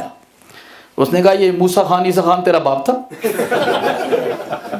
یہ دونوں پٹھان ہیں، اور واقعی موسیٰ خان عیسیٰ خان پٹھانوں میں نام دیکھا زیادہ ہوتے ہیں یہ نام، اور یہ بات ہنسنے کی نہیں سچ کہہ رہا ہوں میں، اس لیے کہ موسیٰ علیہ نبینا علیہ الصلوۃ والسلام یہودیوں کے پیغمبر ہیں، اور افغانستان کے راستے سے یہودی آئے ہیں، اور مولانا نصیر الدین غورغشتوی رحمۃ اللہ علیہ جنہوں نے 45 سال دورہ حدیث اللہ کی رضا کے لیے پڑھایا، ان کی تحقیق، وہ خود پٹھان تھے کاکڑ قبیلے سے، وہ فرماتے تھے کہ مجھے خواب میں پریشان رہا کرتا تھا کہ یار میں اتنا بڑا عالم ہوں اور میں یہودیوں کی اولاد ہوں۔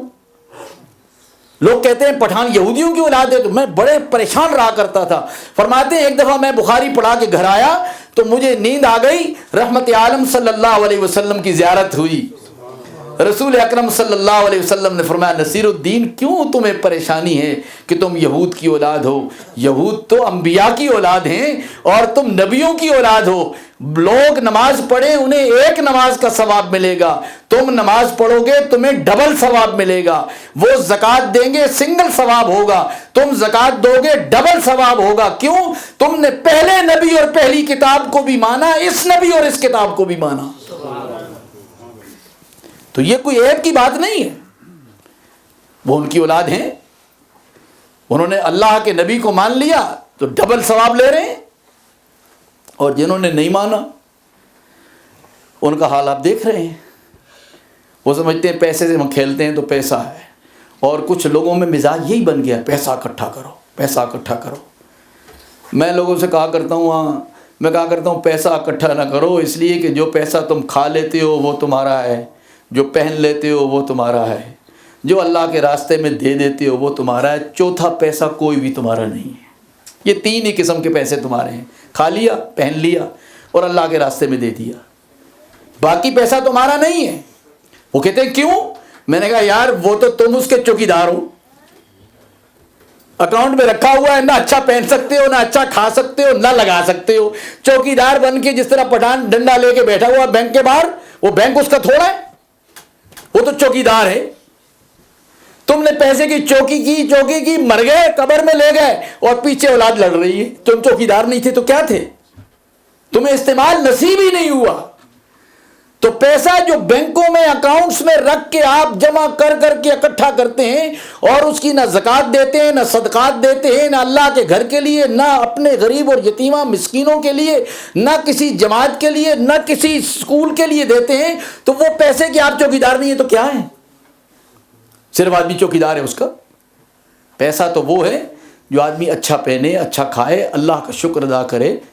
ایک بزرگ تھے، انہوں نے بہت قیمتی کپڑے پہنے ہوئے تھے، تو کسی نے کہا کہ یار یہ اللہ والا ہے، صوفی آدمی ہے، اتنا اچھا کپڑا پہنا ہوا ہے. تو انہوں نے جب کپڑے کو یوں کر کے دیکھا تو نیچے بوری لگی ہوئی تھی. انہوں نے کہا جی اتنا قیمتی کپڑا اور نیچے بوری؟ انہوں نے کہا قیمتی کپڑا اس لیے پہن رکھا ہے کہ اللہ کا شکر ادا کروں کہ اللہ نے بہت کچھ دیا ہوا ہے. نیچے بوری اس لیے پہن رکھی ہے کہ میرے نفس میں عقل نہ آ جائے. نفس کو مارنے کے لیے نیچے بوری لگائی ہے کہ نفس میں عقل نہ آئے. اور اوپر اچھا کپڑا پہنا ہے کہ خدا نے دیا ہے تو لوگوں کے سامنے یتیم بن کے کیوں پھروں؟ خدا کا شکر کیوں نہ ادا کروں کہ جس اللہ نے مجھ پر اتنا بڑا احسان کیا ہے. اس لیے پیسہ جمع کرنے کے لیے نہیں ہوتا. جمع والا پیسہ بڑا نقصان دہ ہے. علماء سے پوچھئے، قرآن بتاتا ہے، یہ قرآن سارا رسول اللہ کی سیرت ہے. جتنا قرآن ہے سب پیغمبر کی سیرت ہے. رب العالمین نے فرمایا والذین یکنزون الذهب والفضة ولا ينفقونها في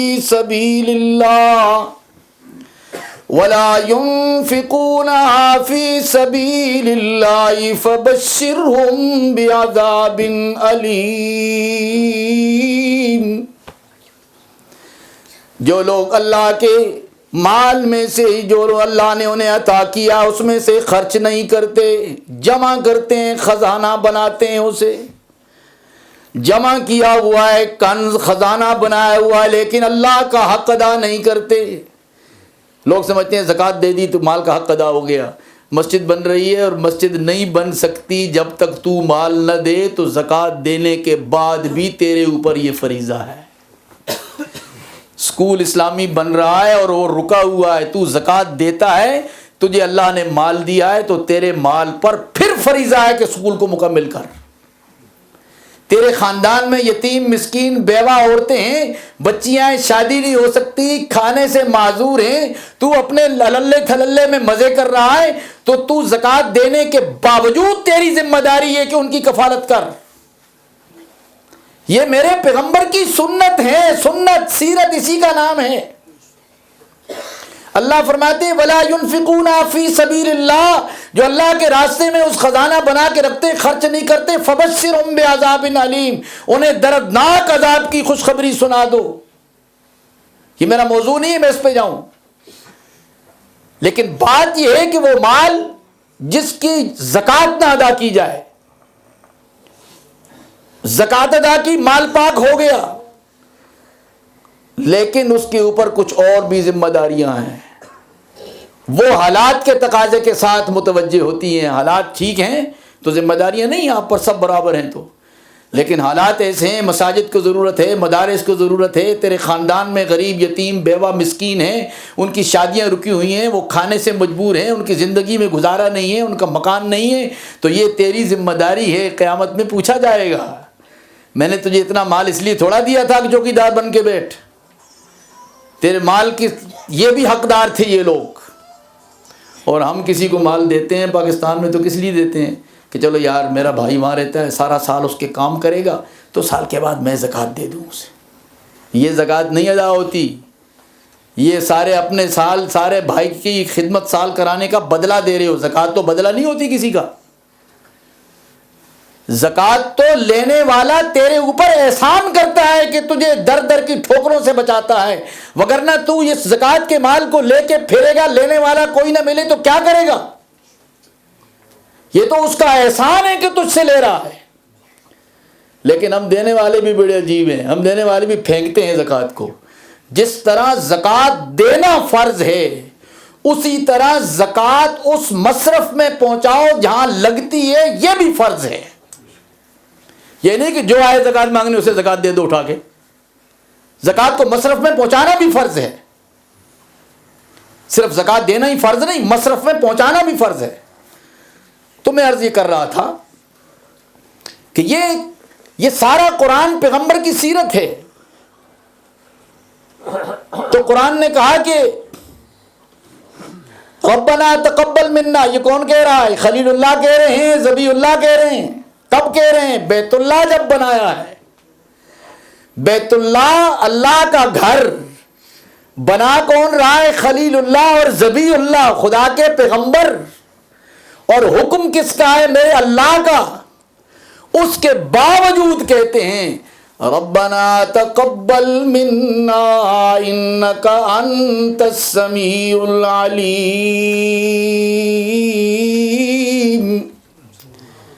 اے اللہ، اے سننے والے جاننے والے، حکم تیرا تھا، ہم نے بیت اللہ بنایا، تیرے گھر کو بنایا تیرا حکم پا کر. میں خلیل اللہ اور ذبیح اللہ، ہم دعا کرتے ہیں پروردگار ہمارے اس عمل کو قبول کر لے. اگر خلیل اللہ بیت اللہ بنانے کے بعد دعا کرتے ہیں اللہ قبول کر، تو تجھے اور مجھے بھی تو نماز پڑھنے کے بعد یہ تو نہیں کرنا کہ ہم دیکھیں کہیں جبرائیل تو نہیں آ رہا. آج تو یہ حال ہو گیا ہمارا. 5 نمازیں جو پڑھ لیتا ہے، کبھی تہجد غلطی سے پڑھ لے تو وہ سمجھتا ہے کہیں جبرائیل نہ آ رہا ہو میرے اوپر. اللہ کے بندے، جبرائیل کا آنا بند ہو گیا. وہ شیطان دجال مرزا جھوٹ بولتا ہے، اس کے فرشتے کا تو نام ہی جبرائیل نہیں ہے. وہ تو بابا صاحب بتائیں گے اس کے فرشتے کا نام ہے ٹیچی ٹیچی. خود پنجابی تھا، فرشتہ انگلش تھا، دونوں کو ایک دوسرے کی سمجھ کے آتی ہوگی. نام ہے ٹیچی ٹیچی. اور خود پنجابی بولتا تھا. گرداسپور میں کہاں سے انگلش آ گئی؟ تو اس کے خبیث کے فرشتے کا نام ہی جیسا وہ تھا ویسا ہی وہ تھا. اس لیے مولانا ابوالکلام آزاد، اللہ اس پر کروڑوں رحمتیں کرے، اس پر اس شخص نے عجیب بات لکھی ہے. اس نے کہا اولیاء اللہ بھی 2 قسم کے ہوتے ہیں. کتاب لکھی ہے، پورا کتابچہ ہے ان کا، اولیاء اللہ و اولیاء الشیطان. انہوں نے کہا اللہ کے ولی بھی ہوتے ہیں اور شیطان کے ولی بھی ہوتے ہیں. تو اللہ کے نبی بھی ہوتے ہیں، شیطان کے نبی بھی ہوتے ہیں. نبوت کسے کہتے ہیں؟ نبی اسے کہتے ہیں جس پر وحی آئے. اور وحی کا معنی علماء سے پوچھیں، الاشارۃ السریہ، ایک جلدی سے تیز سے اشارے کے ساتھ کوئی بات سمجھا دی، اسے پہنچا دیا اپنی بات اس تک. تو جس طرح اللہ نبیوں پر وحی کرتا ہے، شیطان اپنے بدماشوں پہ وحی کرتا ہے. مرزے پہ وحی آتی تھی لیکن شیطان کی وحی آتی تھی. اللہ اور رحمان کی وحی تو ختم ہو گئی. مرزا بدماش نبی تھا، شیطان کا نبی تھا، اللہ کا نبی نہیں تھا. یہ میرا موضوع نہیں ہے، یہ تو بابا جی کا موضوع ہے.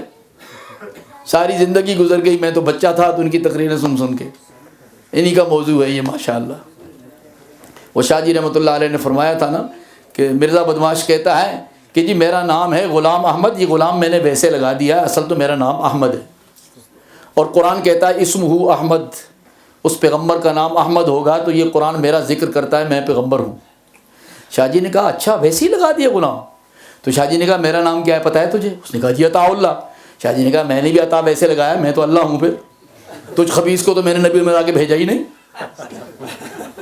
اگر ویسے لگانے والی بات ہے تو میں نے بھی عطا ویسے لگایا ہے۔ پھر یہ ویسے لگانے کا کیا مطلب ہوتا ہے؟ تو غلام احمد ہے، احمد کا غلام ہے، تو احمد نہیں ہے۔ اور میں اللہ کی عطا ہوں، میں اللہ نہیں ہوں۔ اگر تو کہتا ہے کہ میں نبی ہوں تو تیرے جیسے خبیث کے لیے پھر عطا اللہ جو ہے نا وہ عطا ہٹاتا ہے، پھر تیرا میں اللہ ہوں۔ اس لیے وہ جو کچھ کہتا ہے نا وہ سچ کہتا ہے کہ میں نبی ہوں، وہ شیطان کا نبی ہے، وہی آتی ہے اس پر، شیطان کی وہی آتی ہے، رحمان کی وہی نہیں آتی۔ اور بابا جی نے حضرت عیسیٰ علیہ السلام کی طرف متوجہ آپ کو کیا ہے، میں اس کی وضاحت کر دوں کہ یہ جو کہتے ہیں نا کہ حضور کے بعد قیامت تک کوئی نبی نہیں آئے گا، یہ فکرہ نہ کہا کریں۔ حضور کے بعد قیامت تک کوئی نیا نبی نہیں آئے گا، نبی آئے گا، عیسیٰ علیہ السلام نبی نہیں ہے، نبی آئے گا، کوئی نیا نبی نئی نبوت لے کر نہیں آئے گا۔ نبی کیوں نہیں آئے گا؟ یہ تو قادیانی بدماش کہتے ہیں کہ عیسیٰ علیہ السلام نہیں آئیں گے۔ ہم کیوں یہ عقیدہ رکھیں؟ اہل اسلام کا عقیدہ ہے کہ حضور اکرم صلی اللہ علیہ وسلم کی امت میں عیسیٰ علیہ نبینا علیہ الصلوۃ والسلام دنیا میں تشریف لائیں گے، اور وہ نبی ہوں گے، نبوت کا اعلان نہیں کریں گے، اپنی شریعت نہیں پھیلائیں گے، لیکن میرا اللہ اتنا سخی داتا ہے، جسے نبوت دیتا ہے اس سے واپس نہیں لیتا، جسے نبوت اور رسالت دیتا ہے اس سے واپس نہیں لیتا۔ صرف کہہ دیا کہ تو عیسیٰ نبی تو ہے، لیکن میرے آقا میرے محمد کی نبوت میں کے اندر جا رہا ہے واپس، اس لیے تو اپنی نبوت کا پرچار نہیں کر سکتا، تجھے بھی محمد کی نبوت کا ڈنکا بجانا ہوگا۔ اور پہلی نماز عیسیٰ علیہ السلام تشریف لائیں گے نبی ہوتے ہوئے، پہلی نماز رسول اکرم کے ایک امتی کے پیچھے پڑھیں گے۔ یہ کیسے ممکن ہے کہ نبی امتی کے پیچھے کھڑا ہو جائے؟ لیکن اللہ بتاتے ہیں، اس لیے میں کہا کرتا ہوں اللہ جسے عظمتیں عطا کرے اس سے کون چھین سکتا ہے۔ بلال حبشی کیا ہیں؟ کالے ہیں، حبشہ کے رہنے والے ہیں، برادری بھی نہیں، کچھ بھی نہیں، مکے والے بھی انہیں گھٹیا سمجھتے ہیں۔ امیہ مار مار کے ان کا حشر کر دیتا ہے، روزانہ تپتی ریت پہ لٹاتا ہے، پتھر سینے پہ رکھ دیتا ہے۔ لیکن وہی بلال حبشی کو جب اللہ نے عظمتیں دیں اس احد کہنے کی بنیاد پر، آئیے فتح مکہ میں دیکھیں، حضور کہتے ہیں بلال ادھر آ، یا رسول اللہ حاضر ہے غلام۔ فرمایا بلال چھلانگ لگا اور کعبے کی چھت پہ چڑھ جا۔ بلال نے کہا یا رسول اللہ کعبے کی چھت پہ؟ ہاں میں کہہ رہا ہوں چڑھ جا۔ بلال کعبے کی چھت پہ چڑھ گئے۔ حضور نے فرمایا اذان دے۔ یا رسول اللہ زمین پہ ہوتے ہوں تو آپ کہتے ہیں کعبے کی طرف منہ کر کے اذان دو، اب تو کعبہ میرے پاؤں کے نیچے، منہ کدھر کروں؟ اب تو میں کعبے کی چھت پہ کھڑا ہوں۔ حضور نے فرمایا بلال ادھر منہ کر جدھر کملی والا کھڑا ہے، میری طرف منہ کر کے اذان دے۔ یہ علماء بیٹھے ہیں، کعبے کا مسئلہ ہے کہ چاروں طرف منہ کر سکتے ہیں، ہر طرف کعبہ ہے، اندر ہوں جب بھی، چھت پہ ہوں جب بھی۔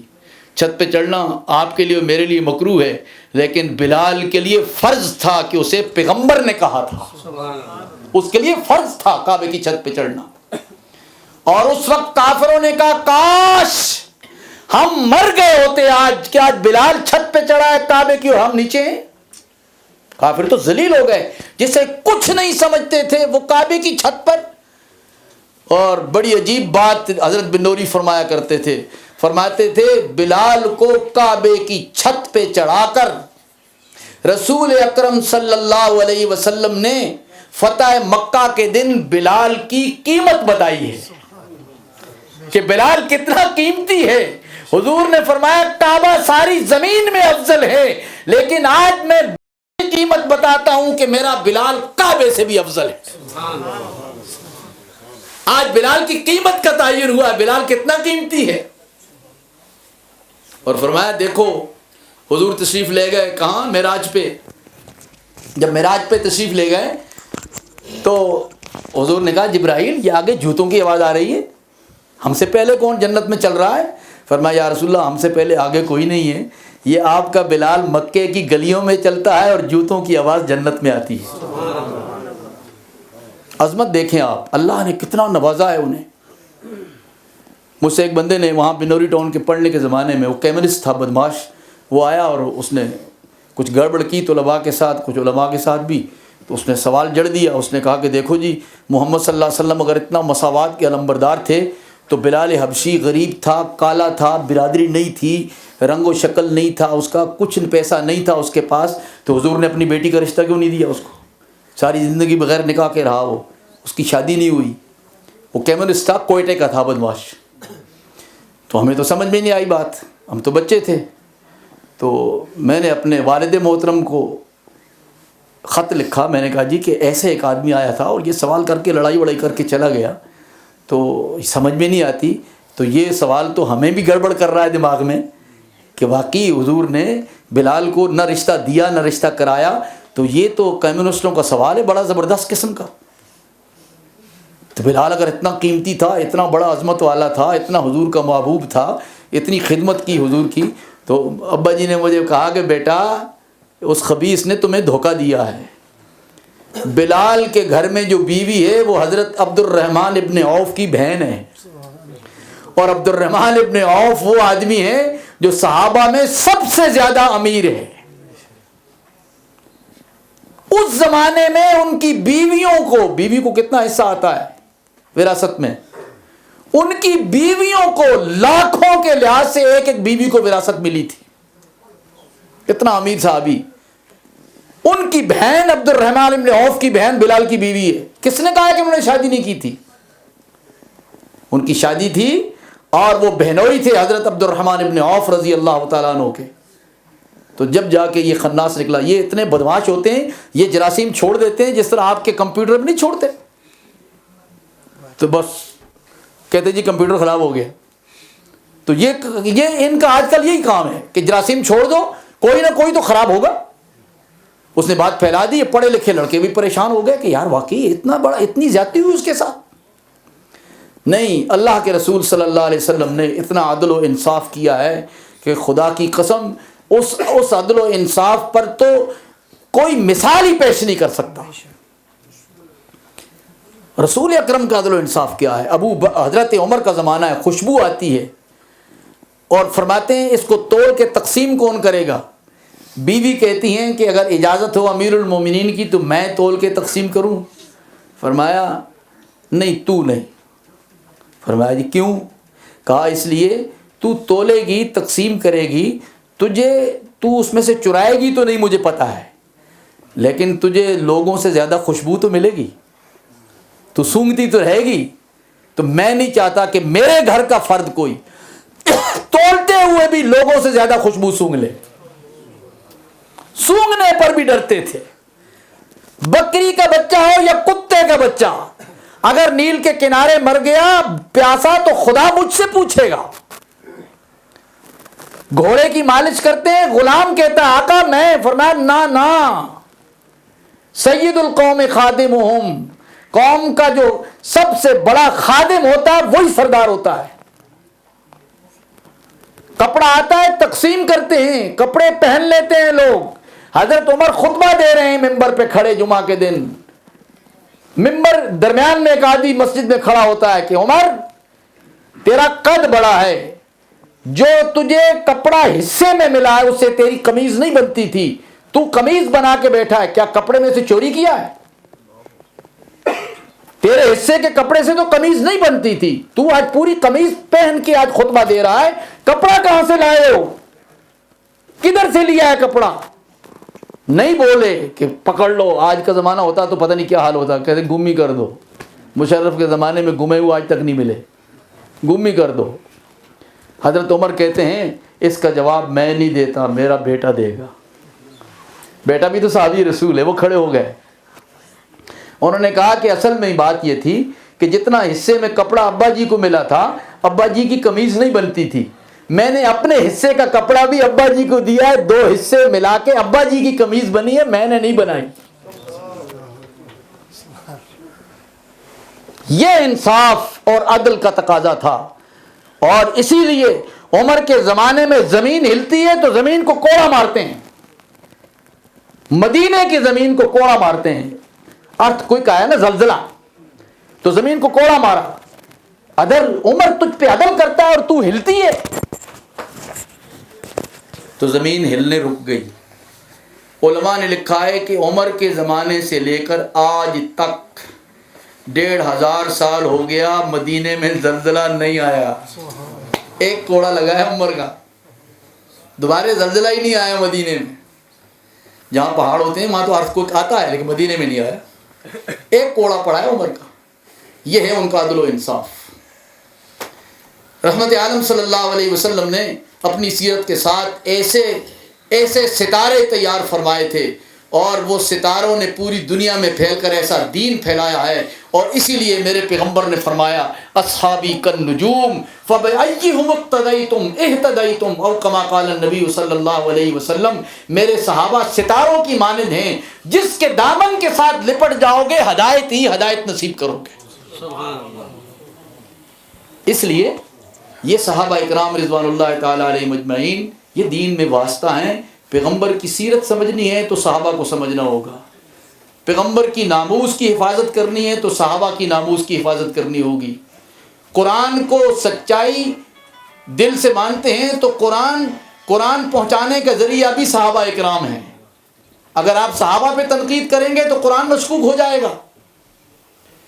ہم نبی کی، میں نے ایک میٹنگ میں کہا برمنگھم میں کہ نبی کی ناموس کی تحفظ کے لیے اکٹھے ہوئے ہو تو جس نبی کے ناموس کے تحفظ کے لیے اکٹھے ہوئے ہو، اگر کوئی شخص اس نبی کے صحابہ کے ناموس پہ داغ لگاتا ہے تو وہ جھوٹا ہے، بدمعاش، اس لیے کہ اس نبی کا تحفظ اتنا ضروری ہے ناموس کا جتنے اس کے صحابہ کے ناموس کا تحفظ ضروری ہے۔ دین داغدار ہو جائے گا۔ اس دین کو بچانا ہے تو دین کے محافظوں کا احترام کرنا ہوگا۔ اللہ رب العالمین آپ کو اور مجھے رسول اکرم صلی اللہ علیہ وسلم کی پاکیزہ مطہرہ پاکیزہ زندگی کو سمجھ کر عمل کرنے اور اپنی زندگی میں اسے جگہ دینے کی توفیق عطا فرمائے۔ کوئی کمی کوتاہی ہو گئی تو پروردگار معاف فرمائے، اور آج کی اس مجلس کو پروردگار منظور اور مقبول فرمائے، اور آپ حضرات کی جتنی توجہ آپ نے دی ہے میری بات سننے پر، اللہ آپ کو جزائے خیر عطا فرمائے۔ سننے سنانے والوں کو اللہ عمل کی توفیق عطا فرمائے۔ وما علینا الا البلاغ برحمتک یا ارحم الراحمین۔ بسم اللہ الرحمن الرحیم۔ سب سے پہلے تو میں اللہ رب العزت سے دعا کرتا ہوں کہ اللہ رب العزت ہمیں جو قیمتی باتیں حضرت مولانا امداد اللہ قاسمی صاحب دامت برکاتہم العالیہ اور ان سے پہلے ہمارے مہمان اور علماء کرام نے جو قیمتی باتیں ارشاد فرمائی ہیں، اللہ رب العزت ان پر ہمیں عمل کرنے کی توفیق عطا فرمائے۔ جس طرح کہ حضرت نے اپنے بیان میں ارشاد فرمایا کہ اصل مقصد تو ان کانفرنسوں کا، ان جلسوں کا یہی ہوتا ہے کہ ہم کچھ یہاں سے سیکھ کے جائیں، اور وہی جلسے اور وہی کانفرنسیں کامیاب ہوتی ہیں کہ جن میں لوگ کچھ نہ کچھ سیکھ کے جائیں۔ تو اللہ کرے کہ ہم بھی جو باتیں بیان کی گئی ہیں اللہ رب العزت ہمیں ان کو سمجھنے کی، ان کو سیکھنے کی اور ان پر عمل کرنے کی توفیق عطا فرمائے۔ اب وقت چونکہ کافی ہو چکا ہے، اس لیے مختصر کرتے ہوئے ادارہ تعلیم الاسلام کی بنیاد حقیقت میں تو اس کی بنیاد میرے شیخ، میرے استاد حضرت شیخ الحدیث حضرت مولانا عبد المجید انور صاحب رحمۃ اللہ علیہ نے اسی نام سے، یعنی ادارہ تعلیم الاسلام کے نام پر ایک مدرسے کی بنیاد رکھی تھی۔ یو کے مانچسٹر کے قریب ایک چھوٹا سا علاقہ ہے راچڈیل کے نام پر، وہاں پر حضرت والا نے اس کی بنیاد رکھی تھی، لیکن وہ مدرسہ 5-6 سال تک تو چلتا رہا، لیکن حضرت کی علالت اور حضرت کی بیماری کے بعد اور پھر حضرت کا انتقال ہو گیا، اس کے بعد وہ مدرسہ آگے نہ چل سکا۔ تو جب میں یہاں پر یعنی وہاں سے مدرسے سے فارغ ہو کر آیا اور پھر حضرت کا انتقال ہوا، تو اس وقت میں نے ارادہ کیا کہ وہ ادارہ جس کی بنیاد میرے استاد اور میرے شیخ نے رکھی تھی، وہ ان کی زندگی تو اتنی تھی اور وہ انتقال کر گئے، میں نے ارادہ کیا کہ اس مدرسے کو آگے انشاءاللہ العزیز میں یہاں پر بیلجیم کے اندر جاری رکھوں گا۔ تو الحمدللہ ہم نے، اگرچہ وہ بات تو نہیں ہے کہ جو ہمارے اس مدرسے کے اندر تھی کہ وہاں پر حضرت والا موجود تھے، بڑے بڑے اساتذہ، حضرت شیخ الحدیث حضرت مولانا فضل الرحیم صاحب جو حضرت مدنی رحمۃ اللہ علیہ کے شاگرد ہیں، وہ وہاں پر موجود تھے، بڑے بڑے اساتذہ موجود تھے، لیکن اسی نیت سے کہ ہمارے حضرت والا تو چلے گئے، یہ مدرسہ جب تک قیامت تک انشاءاللہ اللہ رب العزت اس کو جاری رکھیں، جب تک یہ جاری رہے گا اس کو اجر و ثواب میرے حضرت والا کو پہنچتا رہے گا۔ تو بہرحال باقی باتیں تو آپ حضرات نے سنی حضرات علماء کرام سے، جو ہماری ذمہ داریاں ہیں ان مغربی ممالک کے اندر رہتے ہوئے اپنی اولاد کی، اپنی نسلوں کی حفاظت کے حوالے سے، ان کو میں دوبارہ بیان تو نہیں کروں گا۔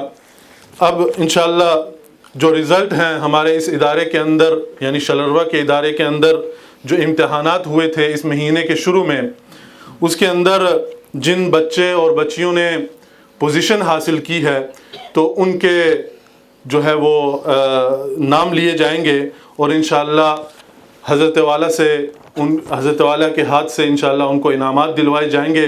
یہ بھی ایک بہت بڑی سعادت ہے ہمارے ان بچوں کے لیے کہ اتنے بڑے علماء کرام ہمارے درمیان موجود ہیں اور ان کے مبارک ہاتھوں سے آپ کے بچوں کی جو ہے وہ ان کو انعامات دیے جا رہے ہیں۔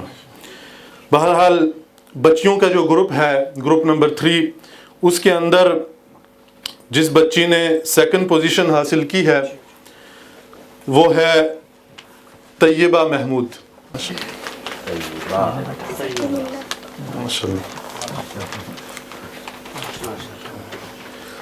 اور اسی گروپ کے اندر جس بچی نے 1st پوزیشن حاصل کی ہے، ماشاءاللہ جب سے یہ ادارہ قائم ہے اور اس بچی نے اس ادارے کو جوائن کیا، ہر سال امتحانات کے اندر 1st پوزیشن حاصل کرتی ہے۔ بڑی محنتی، بڑی لائق، بڑی قابل بچی ہے۔ اللہ رب العزت اس کو نظر بد سے بچائیں اور اللہ رب العزت اس کو مزید ترقی عطا فرمائیں، علم کے اندر، عمل کے اندر، عمر کے اندر اللہ رب العزت اس کی برکتیں عطا فرمائے۔ وہ ہے ماشاءاللہ ماورا قبل۔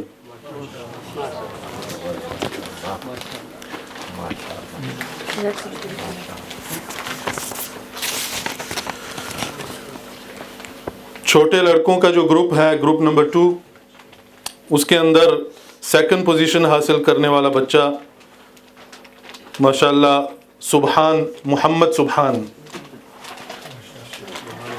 ماشاءاللہ۔ نہیں، c'est l'hélicoptère. L'hélicoptère derrière.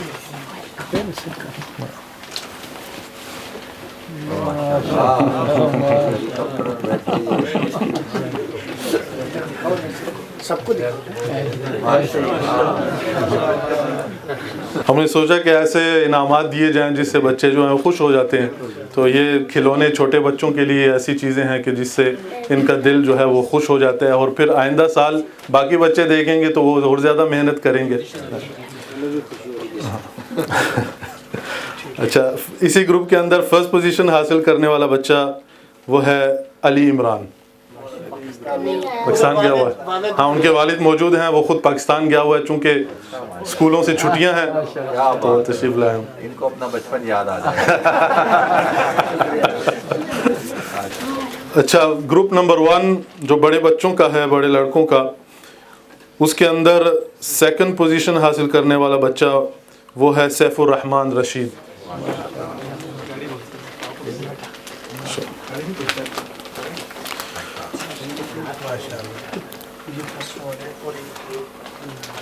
اچھا، اسی گروپ کے اندر 1st پوزیشن حاصل کرنے والا بچہ ماشاءاللہ بڑی عمر کا ہے، اور الحمدللہ بڑی عمر کے اندر اللہ رب العزت نے اس کے اندر شوق پیدا کیا، اور اس کے اندر شوق پیدا ہوا کہ میں جو ہے دین اور اسلام کے بارے میں سیکھوں اور اس کے معلومات حاصل کروں۔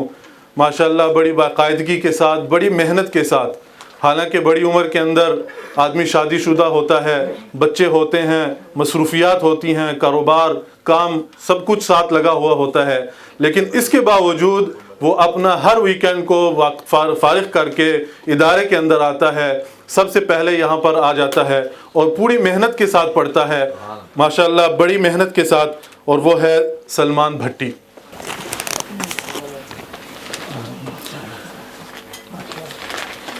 اسی طریقے سے ایک آخری انعام رہ گیا ہے، فرسٹ اور سیکنڈ پوزیشن حاصل کرنے والے بچوں کو اور بچیوں کو تو انعامات دیے گئے، ایک آخری انعام ایسا بھی ہوتا ہے کہ جس بچے کی کارکردگی پورے سال کے اندر جو ہے وہ اچھی رہی، محنت کرتے رہی، وہ بچہ یا وہ بچی محنت کرتے رہے اور پابندی کرتے رہے، اسی طریقے سے اساتذہ کے ساتھ ادب اور احترام کا معاملہ کرتے رہے، تو ان کو بھی ہم ہر سال جو ہے وہ انعام دیتے ہیں، ایک بچہ جو ہے یا ایک بچی کو ہم منتخب کرتے ہیں۔ تو اس سال جو ہے جس بچی نے یہ انعام حاصل کیا ہے وہ ہے انم خان۔ ماشاءاللہ یہ بچی بڑی محنتی ہے اور بہت کم چھٹیاں، بلکہ بالکل نہ چھٹی کرنے والی اور وقت پر آنے والی، ہر لحاظ سے اپنے اساتذہ کے ساتھ بڑا ادب اور احترام کا معاملہ کرنے والی۔ اب آخر میں